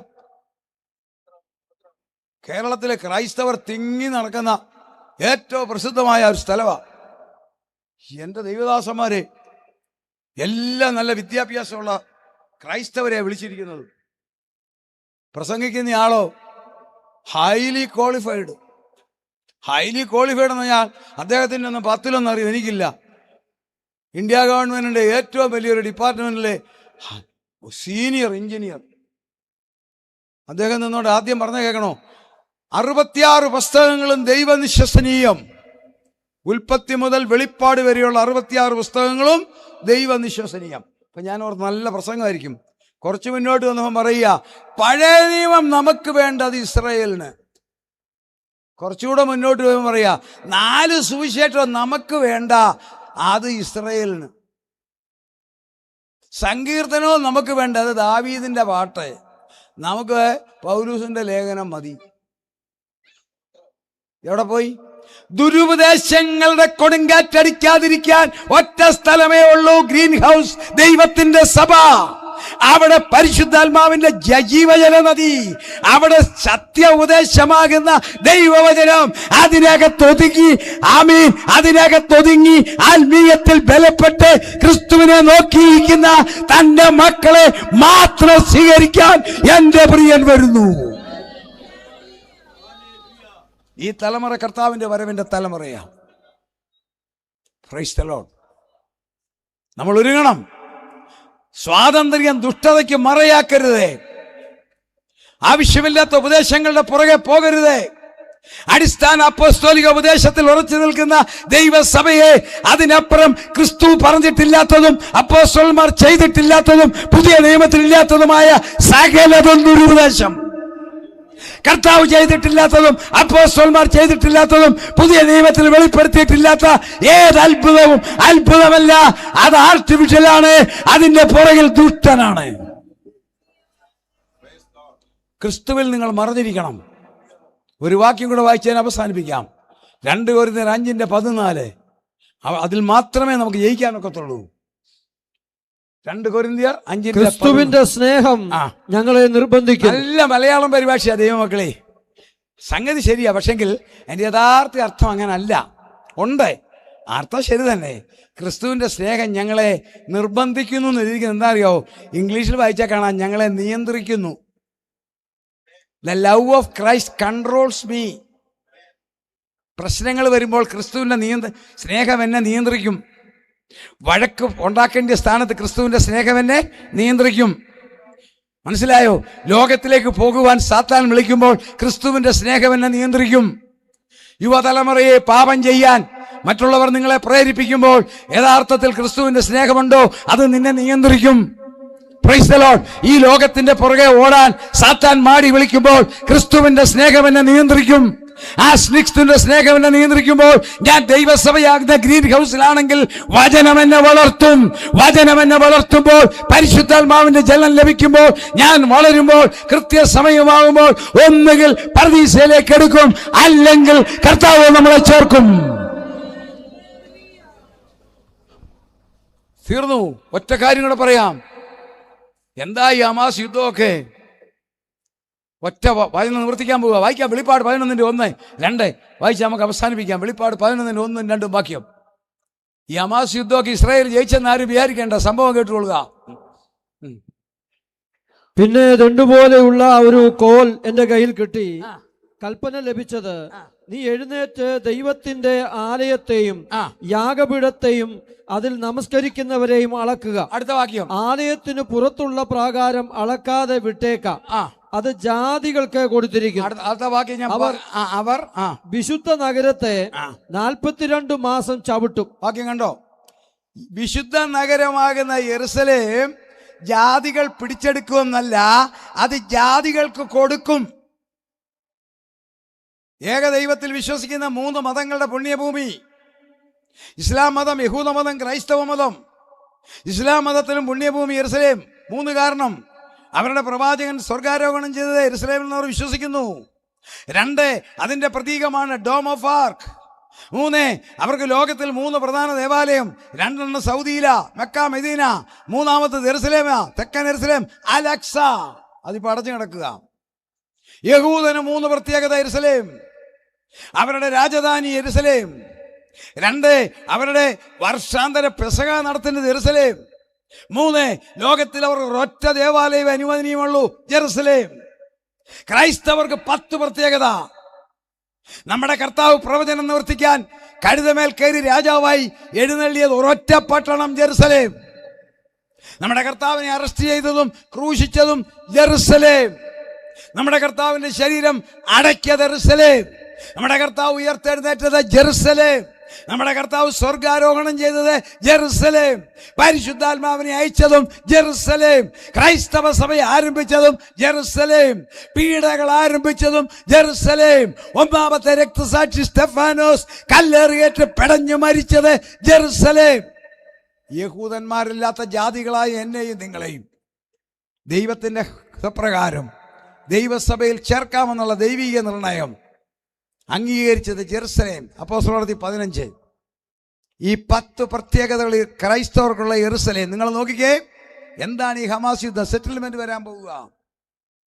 ജെറുസലേം ജാതികൾക്ക് വിട്ടുകൊടുക്കും. ആ വാക്യം കേട്ടോ? ദൈവദാസൻ വായിച്ചത്. ജാതികൾ പിടിച്ചെടുക്കുമെന്നല്ല, അത് ജാതികൾക്ക് കൊടുത്തിരിക്കുന്നു. അവർ ചവിട്ടും. ജെറുസലേം അവരുടെ കയ്യിൽ കിട്ടും. അതിനു പകരമാണ് ആന്റി ക്രൈസ്റ്റിന്റെ ഒത്താശയോടെ ജെറുസലേം ദേവാലയം ഇന്നത്തെ വിലാപ മതിലിൽ പണിയുവാൻ അവർ അനുവാദം കൊടുക്കും. അങ്ങനെ അവർക്ക് ദേവാലയം കിട്ടും. അവർക്ക് ദേവാലയം മേടിക്കാൻ മുൻകൈ എടുക്കുന്ന എതിർ ക്രിസ്തുവാണെങ്കിൽ അപ്പോൾ പറയും നീയാണ് മശിഹ. ഞാൻ എൻ്റെ പിതാവിന്റെ നാമത്തിൽ വന്നു, നിങ്ങൾ എന്നെ കൈക്കൊള്ളുന്നില്ല, മറ്റൊരുത്തൻ സ്വന്തം നാമത്തിൽ വന്നാൽ കൈക്കൊള്ളും. അങ്ങനെ അവർ എതിർ ക്രിസ്തുവിനെ അംഗീകരിക്കും. സെറ്റിൽമെന്റ് ജെറുസലേം വിട്ടുകൊടുത്ത തീരു വചനമാ. ജെറുസലേം യഹൂദന്റെ കയ്യിൽ നിന്ന് പോകും, പകരം ദേവാലയം കിട്ടും. വാക്യം കണ്ടോ, വെളിപ്പാട് 11. അതിനാണ് ഈ കോലാഹലം. ഉക്രൈൻ യുദ്ധം ഞാൻ എടുക്കുന്നില്ല, സമയമില്ല. ആ ജെറുസലേമിനെ കുറിച്ചുള്ള ഒരു പ്രവചനം കൂടെ എത്ര കൃത്യമാ. 2 സാക്ഷികൾ അവിടെ മരിച്ചു കിടക്കുമെന്ന് നമുക്കറിയാം. ആ വാക്യം കൂടെ ഒന്ന് വായിക്കാം. 8-ാം വാക്യം അവരുടെ വായിച്ചാട്ടെ. 2 സാക്ഷികളുടെ കാര്യം ദൈവമക്കൾക്ക് അറിയാമല്ലോ. അതിന്റെ നിവൃത്തി വന്നോ ഇല്ലയോ നിങ്ങൾ കേട്ടുകൊള്ളുക. അവരുടെ കർത്താവ് ക്രൂശിക്കപ്പെട്ടതും ആത്മീകമായി സോദോം എന്നും മിസ്രൈം എന്നും പേരുള്ളതുമായ മഹാനഗരത്തിന്റെ വീതിയിൽ അവരുടെ ശവം കിടക്കും. ഒരിക്കൽ കൂടെ ഞാൻ പറയുമ്പോൾ വായിക്കണം. 2 സാക്ഷികൾ ആരും ആയിക്കൊള്ളട്ടെ, അതൊന്നും ഇപ്പൊ നമുക്ക് എടുക്കണ്ട. യഹൂദനെ പ്രൊമോട്ട് ചെയ്യാനാ. ഇവൻ അല്ല എതിർ ക്രിസ്തു, ഇവൻ വ്യാജനാണെന്ന് പറയാൻ 2 സാക്ഷികൾ വരും. അവരുടെ വായിൽ നിന്നാ തീയെ. അവർ വെള്ളത്തെ രക്തമാക്കും. അതാരും ആയിക്കൊള്ളട്ടെ. പക്ഷെങ്കിൽ 3.5 ദിവസം കഴിയുമ്പോൾ എതിർ ക്രിസ്തുവിനെ പട്ടാളവനെ വെടിവെച്ചിടും. അന്നത്തെ കാലത്ത് എഴുതിയ ലോകം മുഴുവൻ അവന്റെ ശവം കാണുമെന്ന്. ഈ കൊല്ലത്തും കാണും, TV വഴി കാണാമല്ലോ. അടുത്ത വാക്യം നിറവേറി. ഈ സംഭവിക്കണമെങ്കിൽ അതിന് മുമ്പ് സഭ എടുക്കപ്പെടണം. നമ്മുടെ വിഷയം അതാ. 2 സാക്ഷികൾ അവിടെ വരണമെങ്കിൽ എതിർ ക്രിസ്തു ഭരിക്കണം, നഗരം വിട്ടുകൊടുക്കണം, ജാതികൾക്ക് കൊടുക്കണം, യഹൂദന് ദേവാലയം കിട്ടണം. അതിനു മുമ്പ് കർത്താവിന്റെ സഭ എടുക്കപ്പെടണം. അപ്പോൾ എടുക്കപ്പെടാൻ പോകുന്നതിന്റെ തെളിവ്, ഒടുവിലത്തെ തെളിവ് പറയുക, അവരുടെ കർത്താവ് ക്രൂശിക്കപ്പെട്ടതും ആത്മീയമായി സോദോം എന്നും പറയുന്ന പട്ടണം. നമ്മുടെ കർത്താവ് ക്രൂശിക്കപ്പെട്ട യെരുസലേമിന്റെ ഒരു പേര് കണ്ടോ? സോദോം. എന്താ സോദോം? സ്വവർഗഭോഗികൾ താമസിക്കുന്ന പട്ടണം.